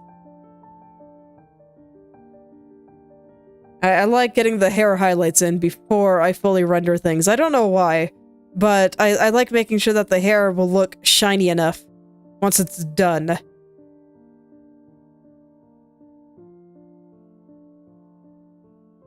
Let's see, they're going to be like near the top and, you know, just do usual stuff. There's going to be some shadows under there.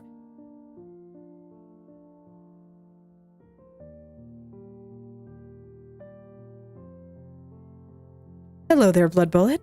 Welcome back. You made it this time. Congrats.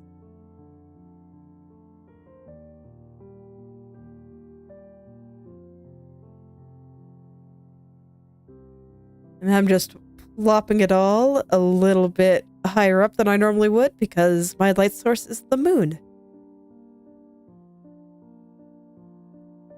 And then I think there's just a couple more spots where I want a little bit of highlight showing through. So like on this part of her hair here for one. I think it'll just make things look a little bit nicer. Okay, and that should be good. No, I think I want a little bit more through here too. But I think that's good. Okay. Now I think I can render hair without fear, so here we go.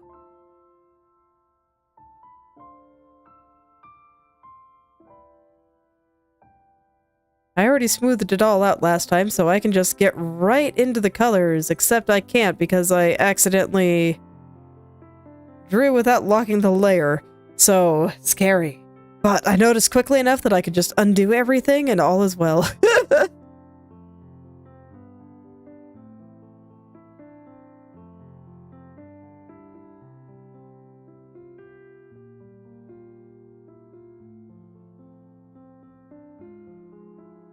So I want to kind of work out every blob here and make sure that everything is nice and smooth as always. And now I can add some additional shadows from this crow and the burger that it is holding.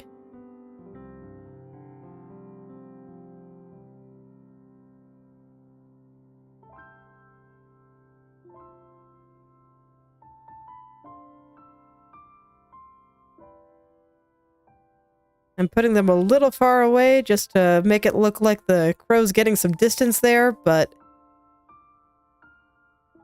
I think that should be good. Yeah, I think that looks fine. I should add a little bit more just right there to make sure that it's clear that it is being, you know, staggered downward a little bit. And that the shadow's from here and this one's from here. Yeah. That looks better.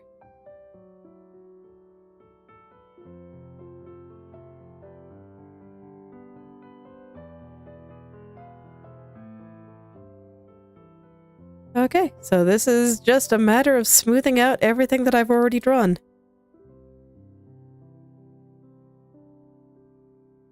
So nice and easy, nice and brain dead.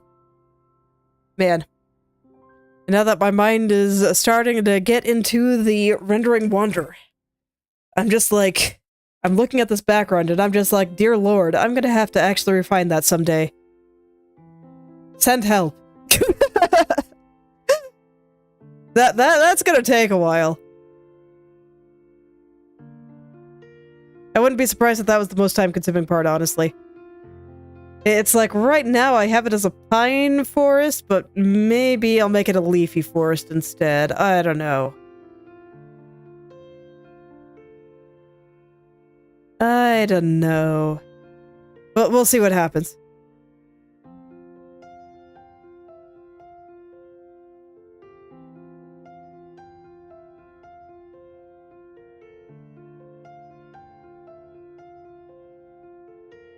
We'll see what happens. I still got a bit to do before I want to get into the background, so I've got some time to decide and some time to procrastinate, so that's perfect.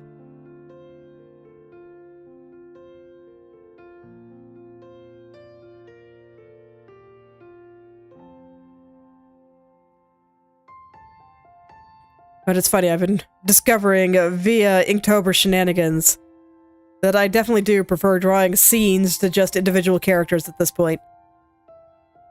I do have a lot more fun with them.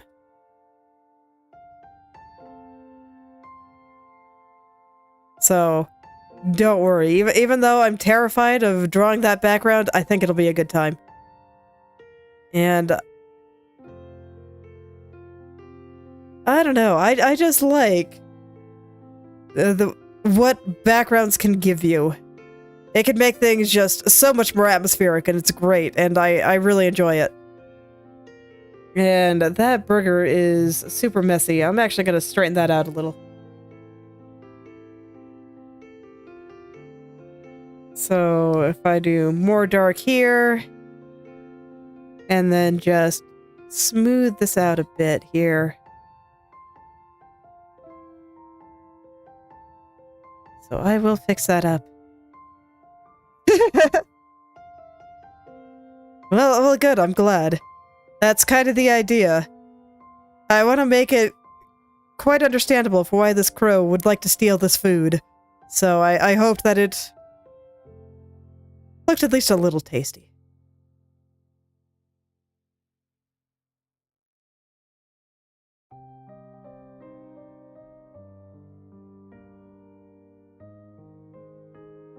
Okay, and these are a little bit too messy.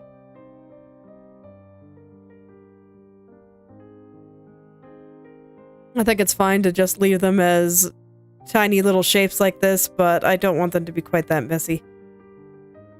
I don't want them to look blobby and unseed-like. I want that one there, just less blobby. There we go. Okay. That's looking better. Let's go back to hair.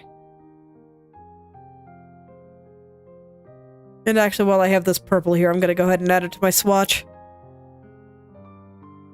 Okay. Now, I'll go back to hair. Feels weird for the head to be below the body on this one.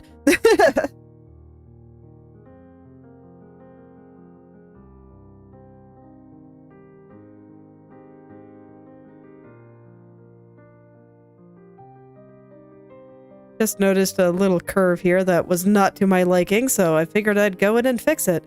And now I can carry on with what I was doing before.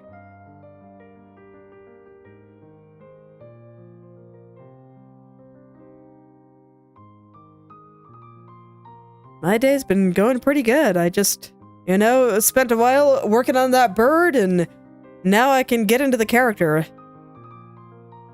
looking at the time, I doubt I'll be able to get to the face today, but I will try. I will try to get to that face. I've been looking forward to drawing it, so... And I do like drawing me some faces.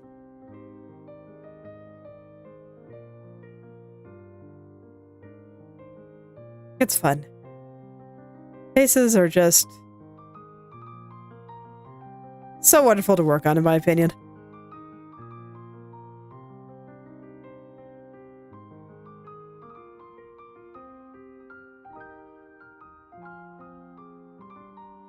There we go. I think that looks pretty good. Well, I mean, if you have interest in anime art, I'd hope that you'd like drawing eyes. Otherwise, you have picked a terrible style to try to imitate.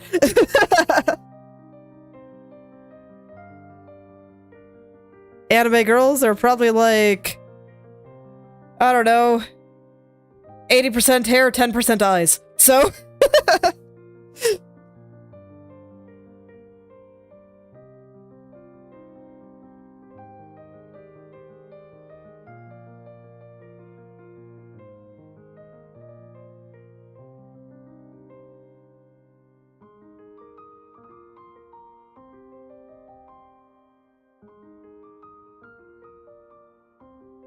Indeed. Okay, just makes him cute. So very, very cute.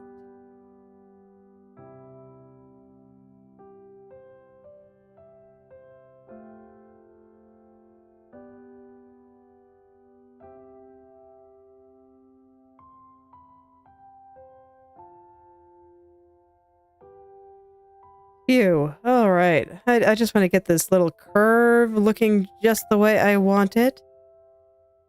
And I will probably add a lot of loose strands to this one. But I want to do that at the end. Just because this one, I want her to look a little bit frantic. And a little bit, you know, sad and disheveled. And loose strands going all over the place will make that more convincing. So I will be adding some of that at the end here. I think I'd actually like to add a little bit of a dark color through there. Where is my dark color anyway? There you are. Just through right here. There we go. Maybe a little bit longer. Yeah. Yeah, that's a little better.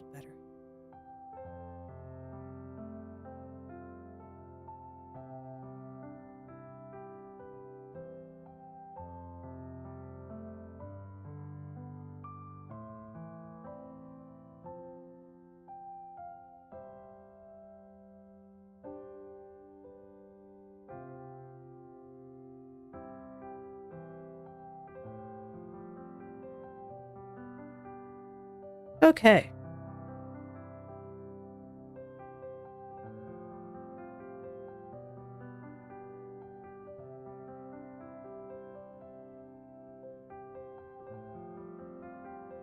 So as always, just gonna take my time going through here and work out everything that's not quite working for me. I definitely want to make sure that everything is nice and smooth. I know I just said I wanted her to look a little disheveled, but that's no excuse to make the hair look bad, you know?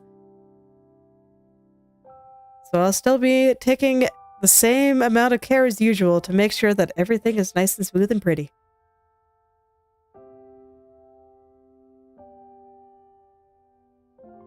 Man, I guess strictly speaking, I should be drawing her little hands first here. But I really want to render the face, so... I don't want to do the whole body first. Decisions. For the way I like to handle my process, I definitely should go and do the body first. Ooh, so that's rough. That's a tough choice. Well, I'll do a little bit more hair here. It's not that much of the body that's covering the hair, so maybe I can get away with it. Just if I don't do the hair now, then I can't go in and do the rest of her face, and I want to do the face. The face is what I want to do the most. I guess strictly speaking, I have, like, the outlines of the hair defined.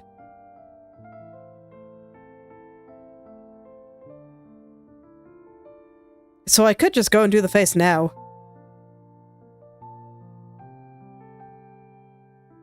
Let's see, the only parts of her covering her hair would be this big ribbon and her little arms. So I guess I could also just go do those parts real quick. Okay. You know what? I'll be good. I'll be good. We'll go do a little bit of the ribbon here. I don't think it'll be that hard to at least get the ribbon looking good. It already looks pretty good in my opinion. Hello there, Tails. Welcome. Okay, yeah, I'll go ahead and finish the ribbon real quick. And then I'll do a little bit on the arms, maybe. We'll see if I feel like drawing hands today. If I don't, I'll probably just skip it and go do the eyes. And then finish off the hair later. But I'll go ahead and do the ribbon. Honestly, with as much bird stuff as I did today, I don't think I feel like doing hands.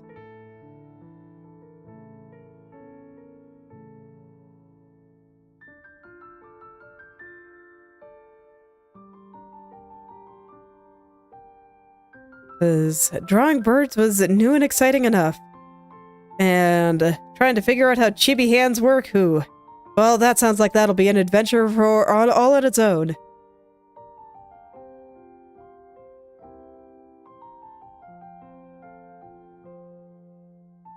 It does, so...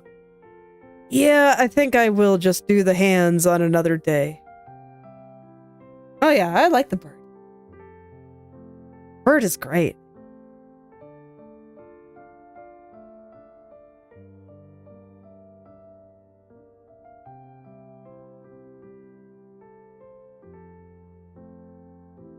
The bird in the foreground, you can kind of see it up in the picture here, or up in the thumbnail.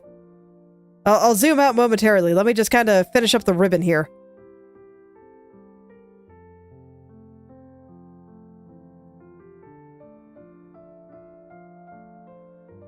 Let's see, I think I actually want this to be going this way. There we go. Yeah, that makes way more sense.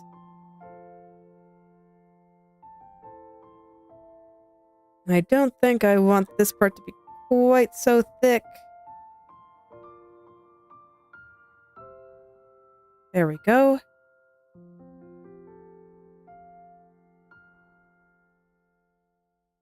All right.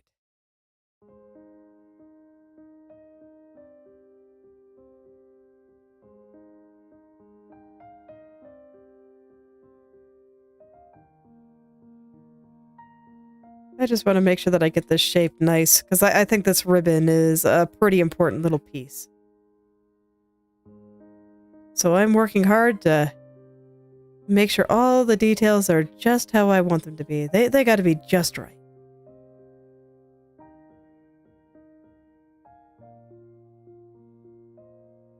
So I'm putting a little bit of shadow down there to make it look like the ribbon has some thickness.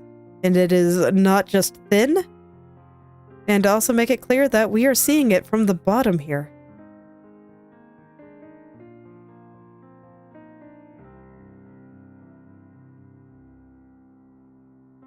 Actually, I don't think it should curve down quite that much. Yeah, I think this is going to be a little bit more accurate here. And as always, I do want everything to be nice and smooth. So I will take plenty of extra time just to make sure that everything is the way that I want it to be. Okay. And I think that's probably good for the outline here. I'll go ahead and do the other side before I start filling stuff in.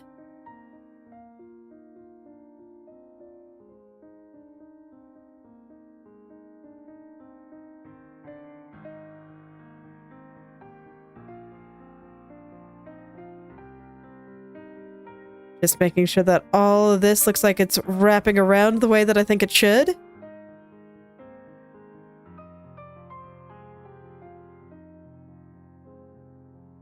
Okay, and then I'm gonna make sure that this is filled in, and then I'll get the shadow color again, just the basic shadow color, and figure out where the bottom of this ribbon is.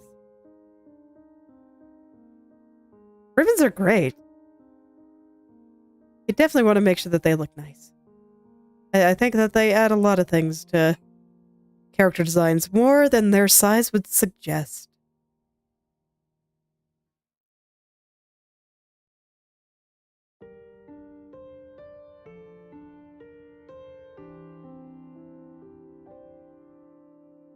This one, I actually kind of feel like we see a little bit of this side, so I'm going to go ahead and plop that in there. Okay. Now I feel like I can lock the layer and put in some shadows. So this one, going to get something like this happening out the side here.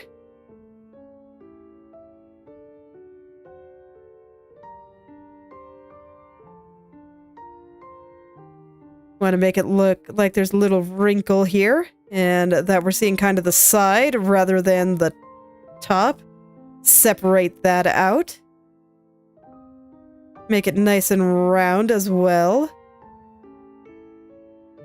There we go. And then this shadow is just where it's being pulled in by the little brooch there, and where it's all getting all tightened up and forced together.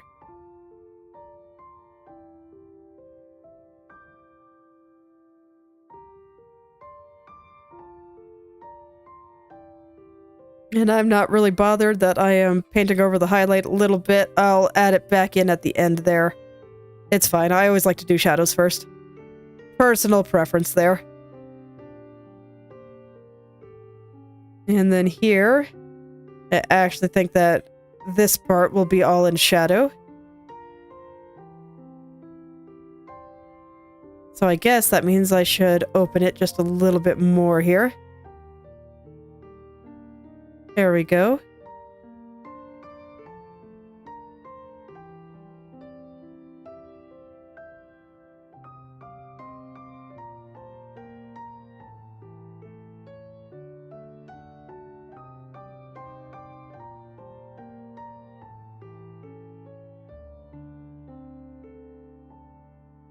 Okay, I think that's pretty good. And here I don't feel like we're seeing the side of it as much. I don't really know why, so I'm going to make it thinner. But that's what my intuition says. It says we see less of this side. That's just how I drew it, I guess. And I think that's fine. I don't really feel the need to fix it. So I'll just go ahead and draw it like that. And then I can get the points where this part of the ribbon is being just pulled in over here. Once again, not really caring that I'm overwriting the highlights there.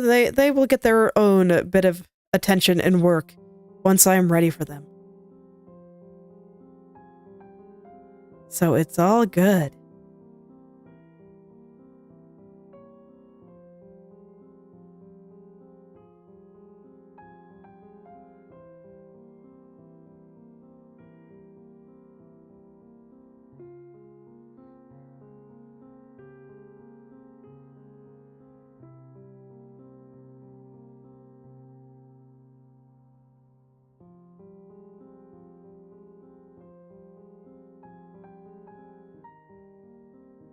Okay, and let's see. I think this might be a little bit too sharp through here, so I'm going to go ahead and tone that sharpness down a bit. Let's go take a look so far. And by the way, this would be the bird. So, there we go.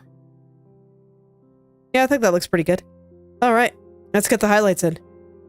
I basically don't like where they all are at all right now, so I'm going to go ahead and clear them entirely. And I will add them back. So I kind of want a little bit of a wrinkle running through here. Doing something like this. And then a little bit kind of at the top here.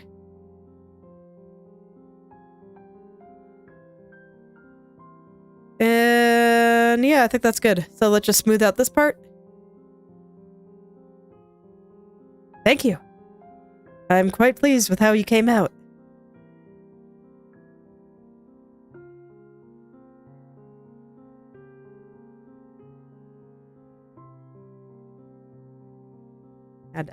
I think I just like it, keeping it one shape. And once again, I just don't like any of it here, so I'll go ahead and clear this. And just add a little wiggle through here.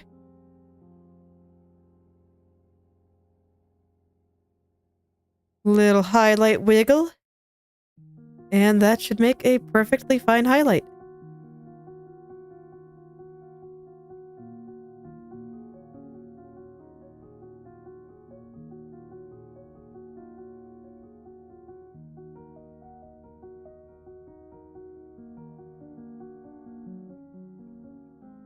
So now I just gotta, you know, smooth it all out.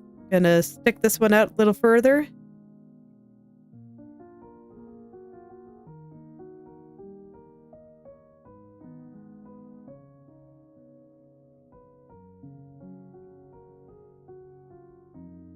And I'm kind of following the shadows that I put here too.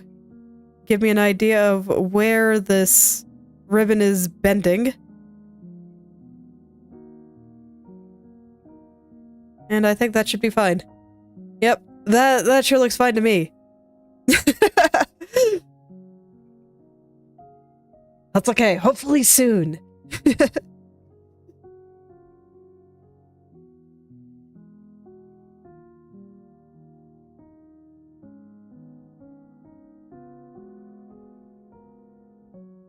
Hopefully soon. It's always rough when you gotta wait.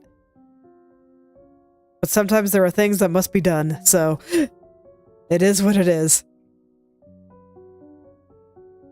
Okay, and I think that looks fine, so I'll go ahead and leave it like that.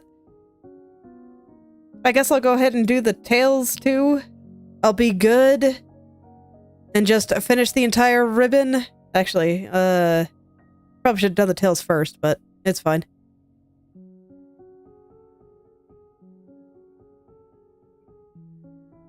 And I will let these little ribbon tails cast some shadows on the main body of the ribbon.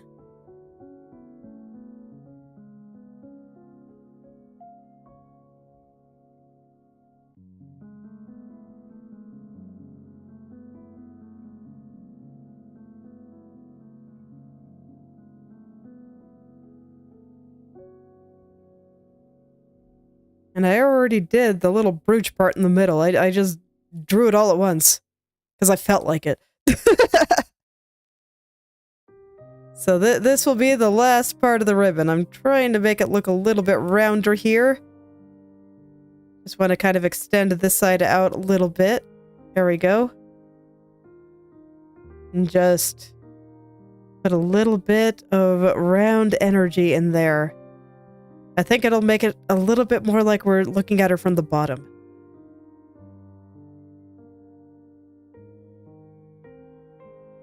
Even something as subtle as this can make a difference in my experience.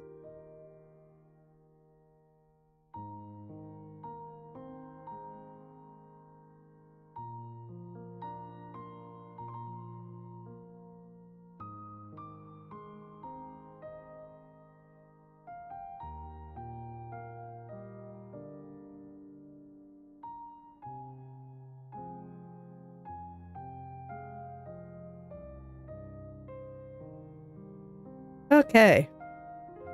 Now then, I just want to get this part a little bit sharper.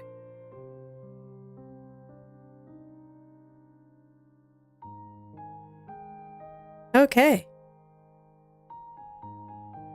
And I think that's all good. I'm gonna go ahead and plop the shadows that I want down here. Just real quick, because there aren't that many. And here. And here. Okay. And now I can lock this layer and just paint all of this. I think I'm just gonna get rid of all the shadows real quick, and I'll just plop them where I think they're necessary. So I'm going to put a thin little shadow on the side here, just so that the ribbon here has a little bit more dimension. Doesn't look completely paper thin. Just, you know, an appropriate ribbon thinness.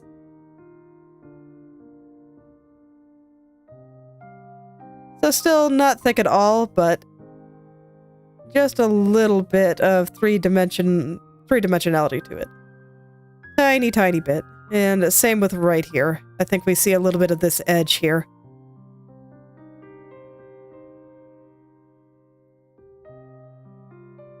And then the same on this side. These are not symmetrical, so I will just draw both. I will draw them both separately, that is. Okay, and then there's going to be a little bit of shadow from the brooch here. Go plop that in, and then I'll go and do my little line here. Okay. It's kind of evening it out a little bit. Okay, and now I can just add little folds from being sucked into the brooch here and pinned together. So I'm picturing something just kind of like this.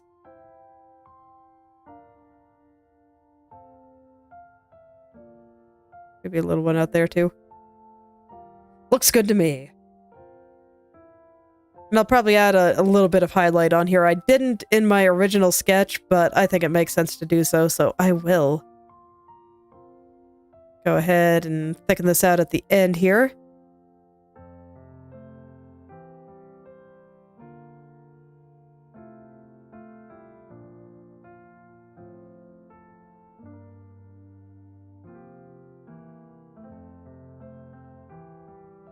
I always like these kinds of shapes for folds like this.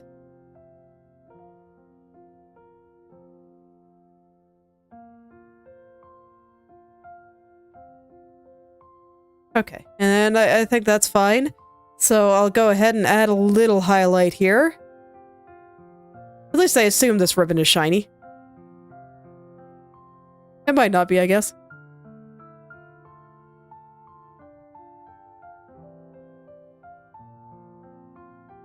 Let me try more of a blue highlight. That might look better. Yeah, I think in this case it does. Alright. So I think I just want a little tiny highlight just running through like that. I don't think I made that line thick enough, by the way, so I'm gonna try again, actually.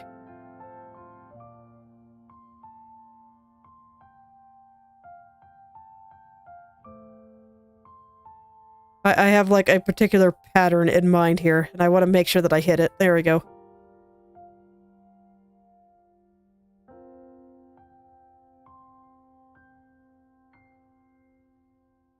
There.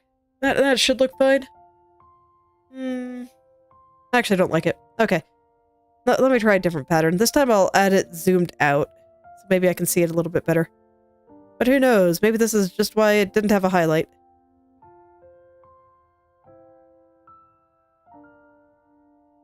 Maybe I tried and just couldn't get it to look good. It's always hard to know.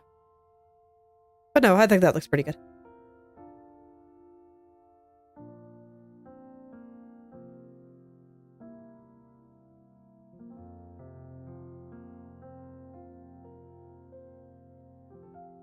Okay. So I want to get like a little light part going down like this. There we go. That's about what I wanted there. And I'm just kind of following the edge here. I don't think it should go all the way to the bottom. I think it should actually probably stop more like here.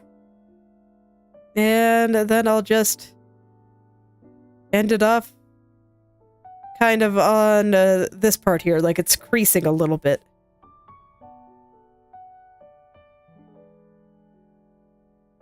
And I accidentally just killed a little shadow, so I'll have to go back and fix him. I try to be a little bit more careful on the other side. Sorry, little guy. Didn't mean to murder you. You were good. You didn't have to be cold. You were a good little shadow. There we go. All better.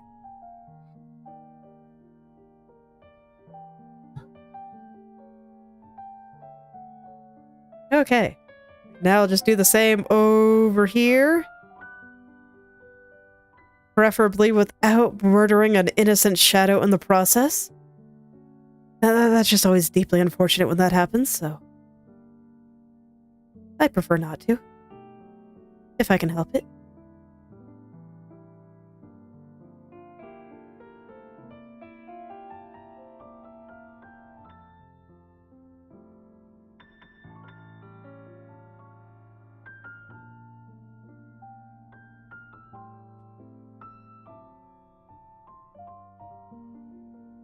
Okay, so, you know, just like that, I think that's fine. How ambitious am I feeling? Do I want to attempt her arms today? No, I don't think so. So, I mean, I'm just gonna get started on the face, because I want to render a face, and even if the hair's not technically quite ready because I haven't shaded it, I know where everything is. Like, I have smoothed out the edges of the hair, so I know exactly where it lies. I know exactly which areas need attention and which areas I can largely ignore. So I'm gonna do it like that. Let's get her sad little eyebrows. Just the saddest little bean eyebrows here. I feel like the bird is a bit in the way at the moment, so I'm going to go hide him for just a little while I figure out the shape of these eyebrows here. So, even though I know where the foreground lies, and I know which areas I can largely ignore, I think it would be hard to draw the eyebrows accurately without being able to see them.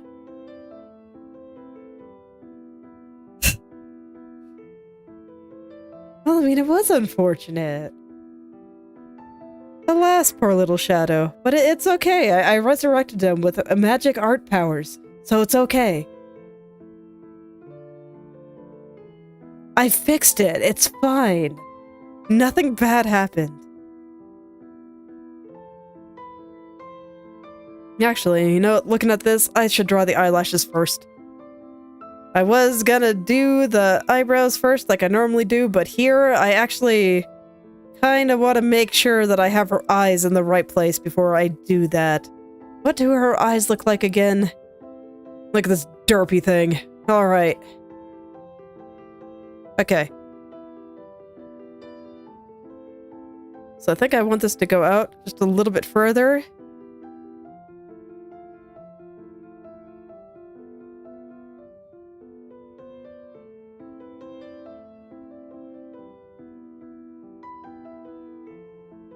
And I want it to be nice and round on top. I am basically not paying attention to what I drew before. It doesn't matter. Things are getting refined now. So what's important is what they look like now, not what they looked like on my first attempt of when I was just lopping some stuff down to make sure that I liked everything.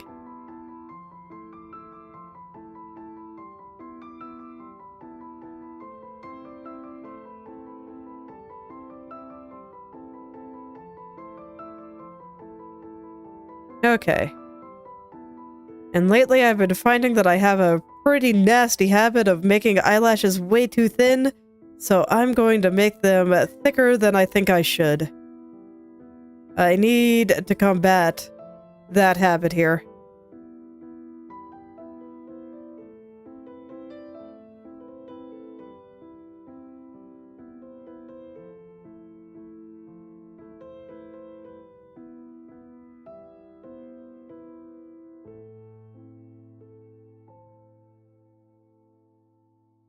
Okay. So I'm just gonna go ahead and perfect all the shapes. A lot of the time, I kind of do both at once.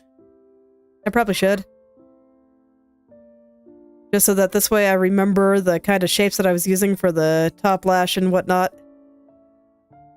It's a little bit easier to draw them this way.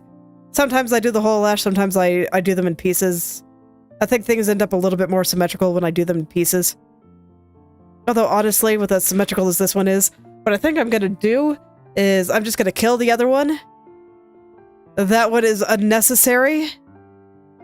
And I'm just gonna draw one and duplicate it to the other side. Rather than try to get this symmetrical. That sounds like way less work.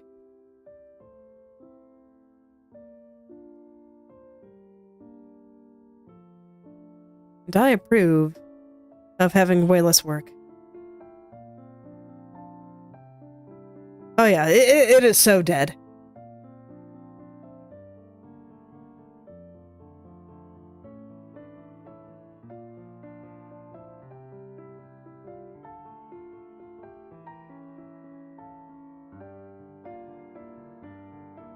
Okay, so I'm just gonna perfect this little shape here. Get it all nice and smooth. Then I'll add a few little eyelash spikes because I like to. I know her gremlin model doesn't have any, but it does now because this is my picture and I can do what I want.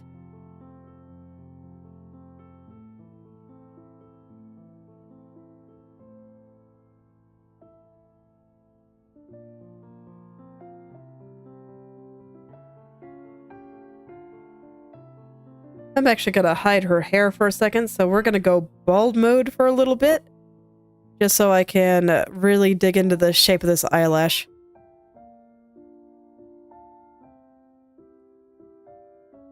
Eyes are important, so I like to spare no expense. Again, just reminding myself of the shape. It's normally way flatter on the top than what I'm drawing here, but I want to keep it just a bit rounder. Because she's supposed to be, you know, looking up and with her eyes, like, super wide, like, super wide.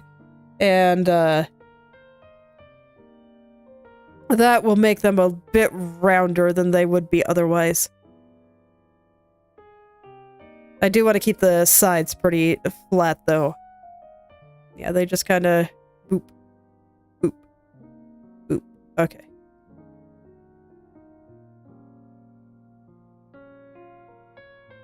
So, boop.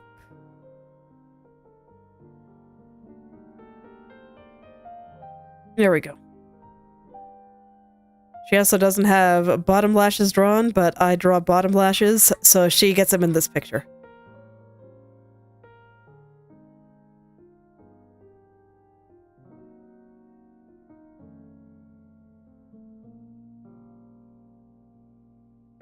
I personally enjoy some bottom lashes. I think they make things look nice.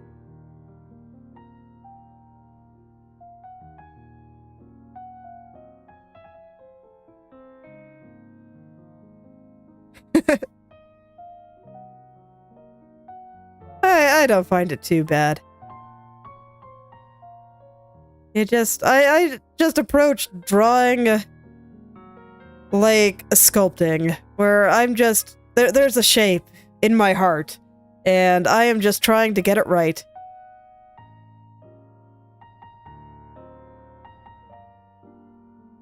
And so I just keep trying to sculpt it until it matches what I'm going for. I'm gonna push these in a little.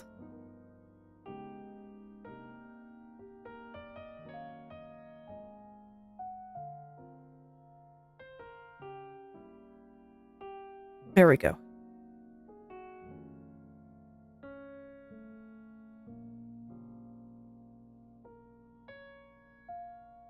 Incidentally, I normally do the rest of the face before the eyes, but you know what? I was good today. I fully rendered the bird. I think I can do some eyes. So. I spared no expenses on that. Feel like the line's a little bit thick there. I want it to be somewhat thin. I just want to make sure it has a little bit of a sharper corner than usual. There we go.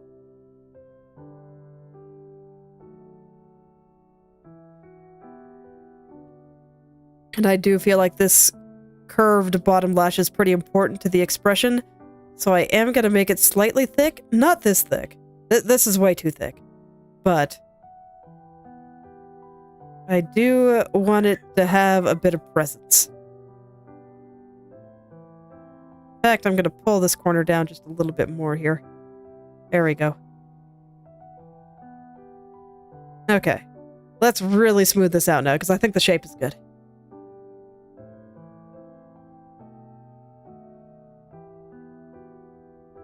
For a while there, I was indeed just kind of playing with the shape. Seeing what I wanted to do and how it looked. Hello there, Stray. And yeah, I think it's been going pretty well. So, you know, I should have it finished in a couple of weeks. Because I only work on this one twice a week, so I do think it has a few more sessions in it, just because I have not done the hair yet, and the background looks like it's gonna take an entire session on its own. So, actually, I wouldn't be surprised if it took 2. Depending on how I do it, it's hard to say. Because it's also a background, so I could probably get away with leaving it a little bit more abstract than I'm giving myself credit for right now. And making things a little bit easier for myself. But we'll see.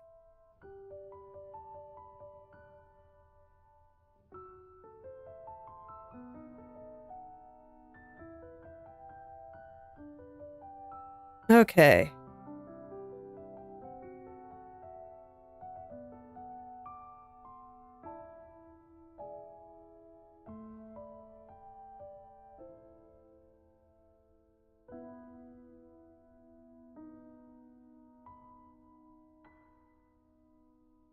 There we go. That is a nice curve.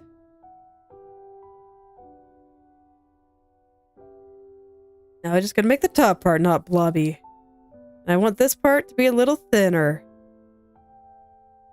And be a little thicker as it goes out. Varying that line thickness is important. Although for me, I don't really see any of these as lines. For me, they are all shapes. And that's why I just carve them into whatever shape I want them to be. And I'm not really bothered by necessarily getting the perfect line the first time. There we go.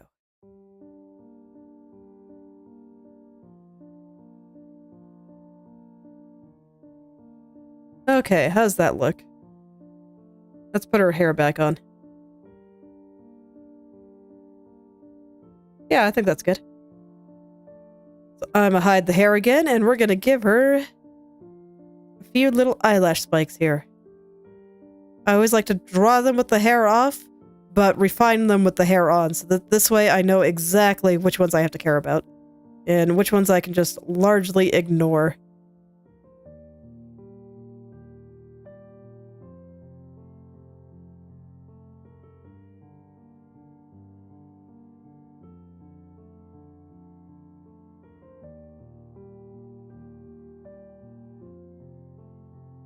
And I don't think I can make these too fluffy, as much as I do love extremely fluffy eyelashes. I just don't think it works. So we'll make them slightly fluffy, moderate fluffiness. And I don't actually think I'm going to give her any lower eyelashes. This is probably even too fluffy, but I think most of it's covered with hair, so it's okay. Yeah, it's fine. I'm actually going to add another one right here, just so that we have a couple that are actually visible.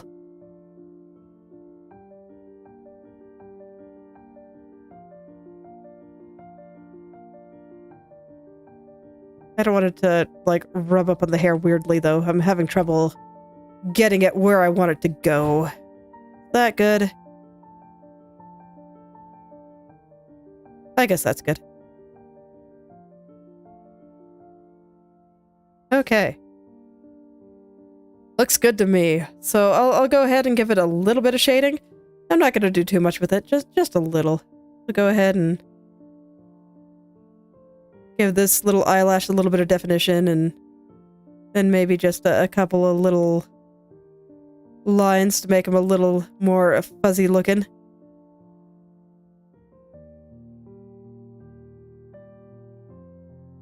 Probably fine.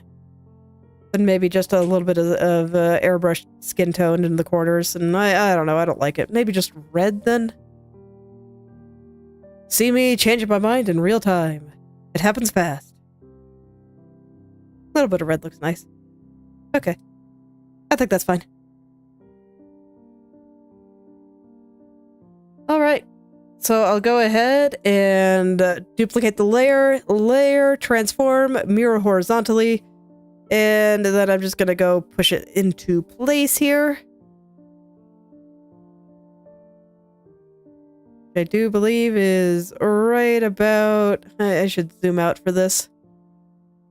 Just based on where the nose is where I'm making the decision. Right about there.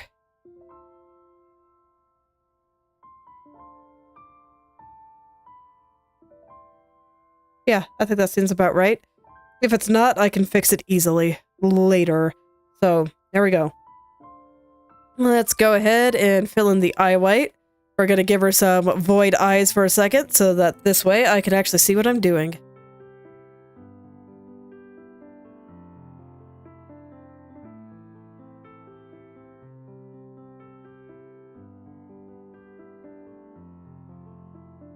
There we go.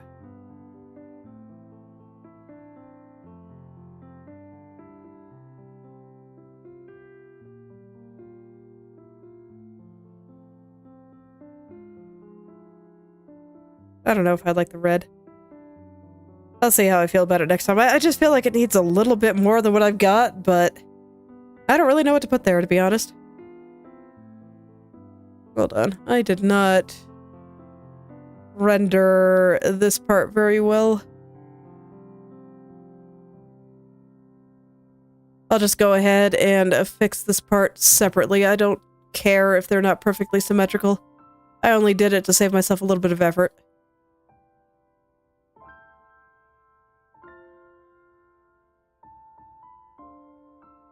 This isn't like the picture I'm doing with Crony, where I very deliberately want to keep it as, like, symmetrical as possible. Here, it's... laziness.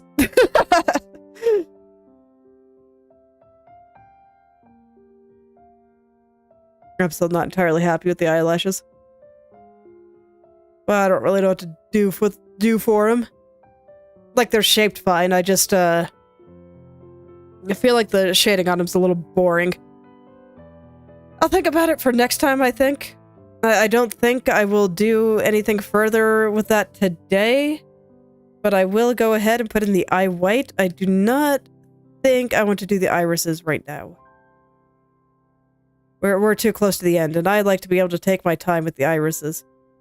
But I will go ahead and shade the sclera like that, and... let's go turn the foreground back on.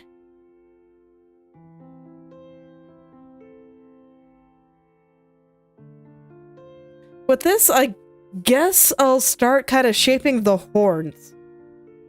I'm gonna have to do those before I do the pigtails, and I'd like to set myself up for being able to finish her hair next time.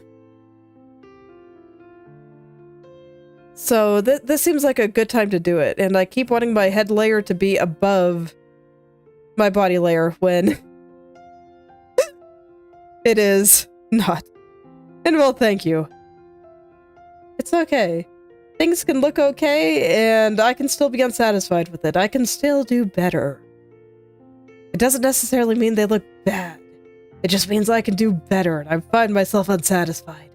These things happen sometimes. Alright.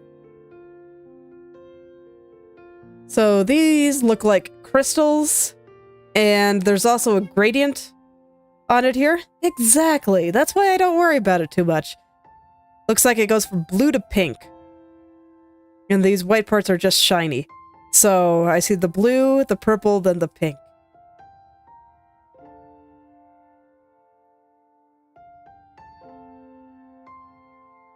And seeing that's exactly why I'm never really worried about something not quite working the way that I'm hoping.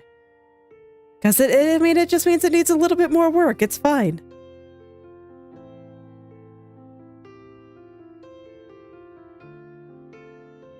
So next time I'll just, do a little bit more work on it, and it'll be even better.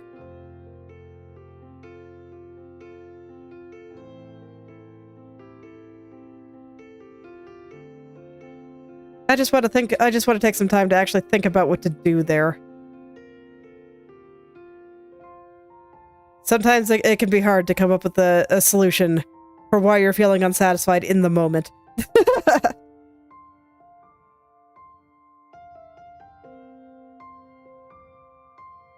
Had a little bit of residue there that I had to get rid of. Good old pixel dirt just getting in the way.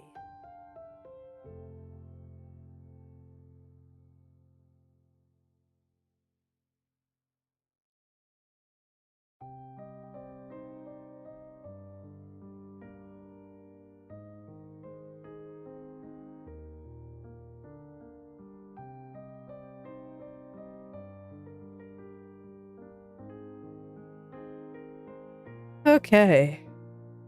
So yeah, I think that's the rough shape here. This side does go up a little bit more. I might have to adjust it a little bit because of this hair.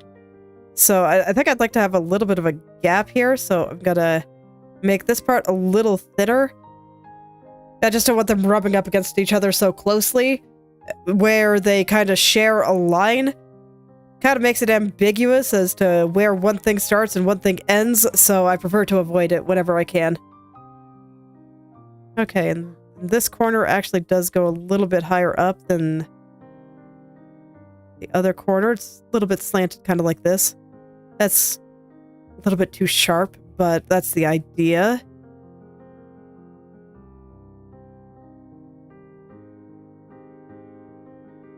And then it goes out just a little. Okay, so I think that is accurate. So I'll go ahead and smooth that out. And I think I'm gonna shade this similarly to how I shaded the burger, in that I'm too lazy to shade each color individually. So I'm gonna go ahead and just plop this into a layer group and shade with a multiply layer instead. I think that should do it.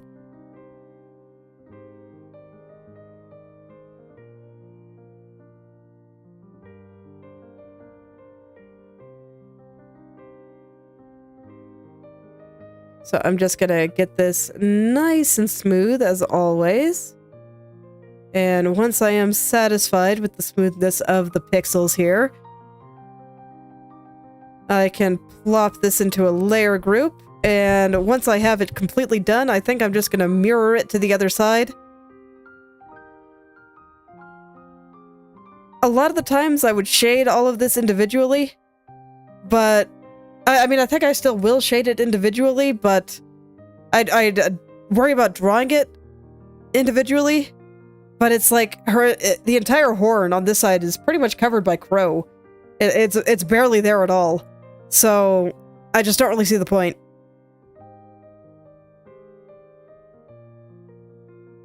Okay, I believe all of this is connecting properly. I think maybe I just need to raise it a little.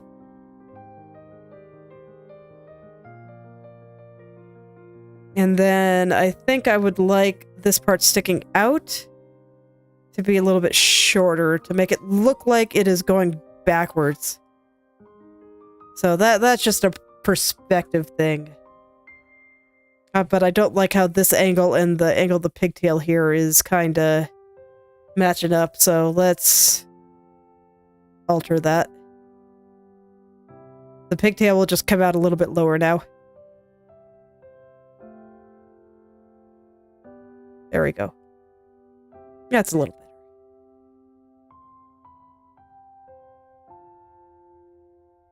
Okay. So let's get a nice gradient to pink there. What kind of pink is that anyway?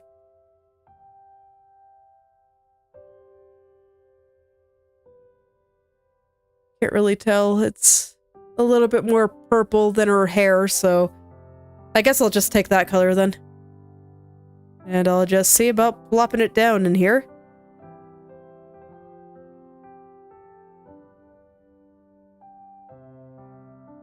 So yeah, I think that's accurate. So I'm gonna duplicate this.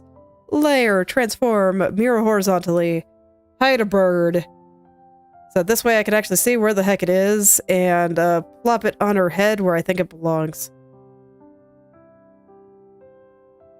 And kind of placing it relative to her eyes here.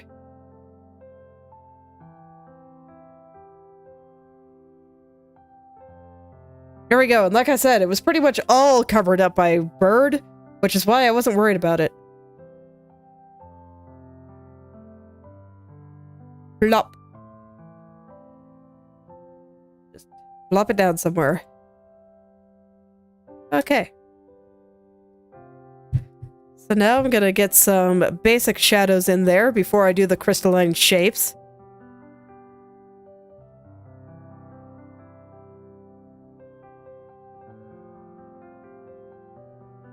There we go. Put a little bit of shadows from the hair here.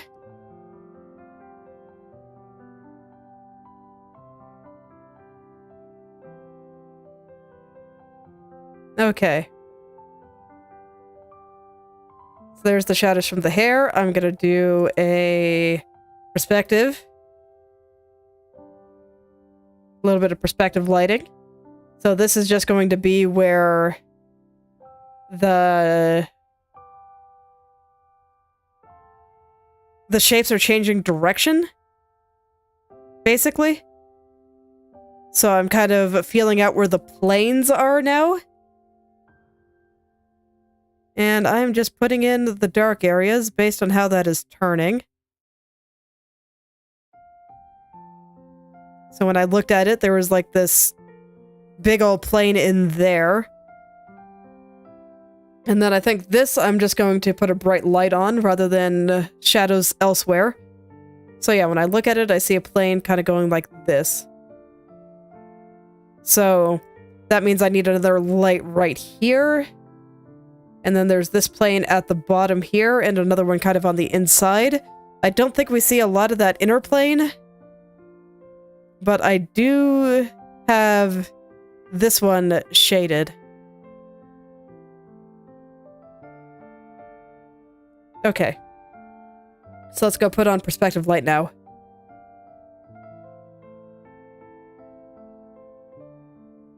So I will set this layer to hard light, and I will use this color that I've been using for many a thing. I need you to be a little bit lighter, I think, so maybe I can just do overlay or screen or addition. How about color dodge? Yeah, I think right about there is good. Alright, so we got a light portion here where it's hitting the light.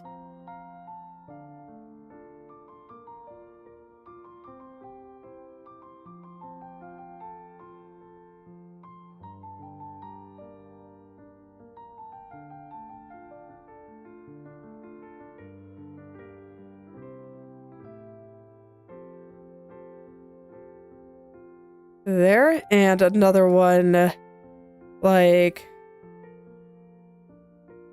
How does this plane work? Let me go look at the reference one more time. It's like here. Okay. So it'll kind of go out like this and up like this. So it's going to overlap into the shadow areas a little bit, but that's fine. That's specifically why I decided to go with this kind of pattern. Okay. And now I make it look like crystals. And for that, that's largely where I just, I don't know, put in vague crystally shapes here. So I'm just gonna plop in some shapes.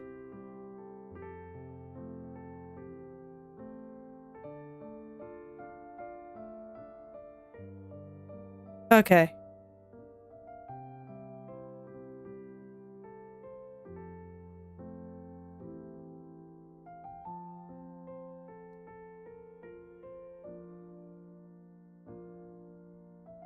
It would help if I used the correct color as well. Oh. There we go. Okay.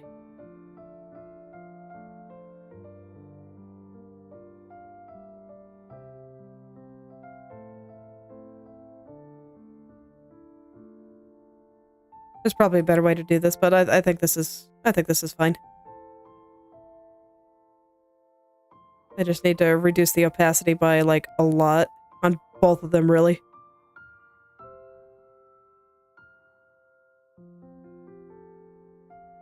Because strictly speaking, crystalline shapes like this should also just be plane changes, but I am not really drawing it like that.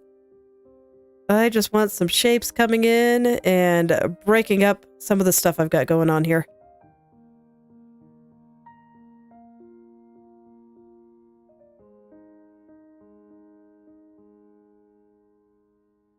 Okay, and I think that's fine.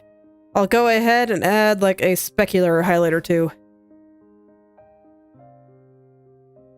And I think that should sell everything. So I'll put little specular right through here.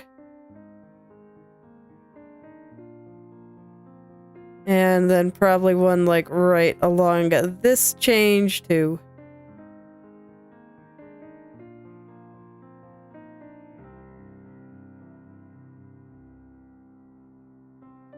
Okay, I'll put another one right here. And kind of along the top of this one. And the top of this one.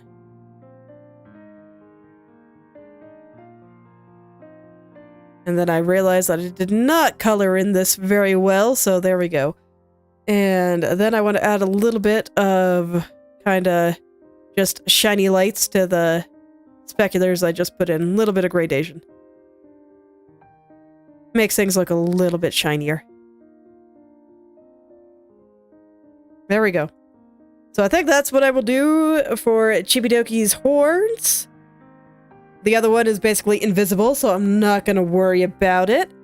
And I think that's about all I got time for today. So next time, hair, and hopefully the rest of the face.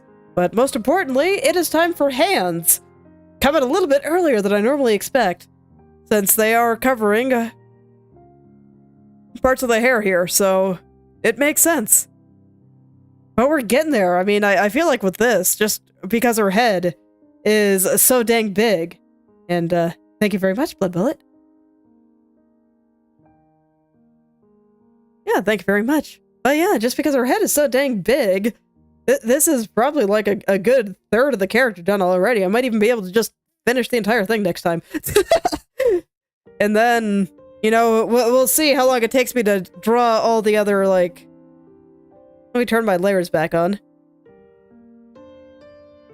Yeah, we'll see how long it takes me to draw all the other birds and squirrels and the, you know, all the trees in the background and stuff. We'll see how long that takes. But yeah, this one I think it's all coming together nicely. I like it a lot. I think it's oddly adorable, even though she looks so distressed. Why is it that a tiny anime girl distress is so cute? I feel terrible saying it, but it's true.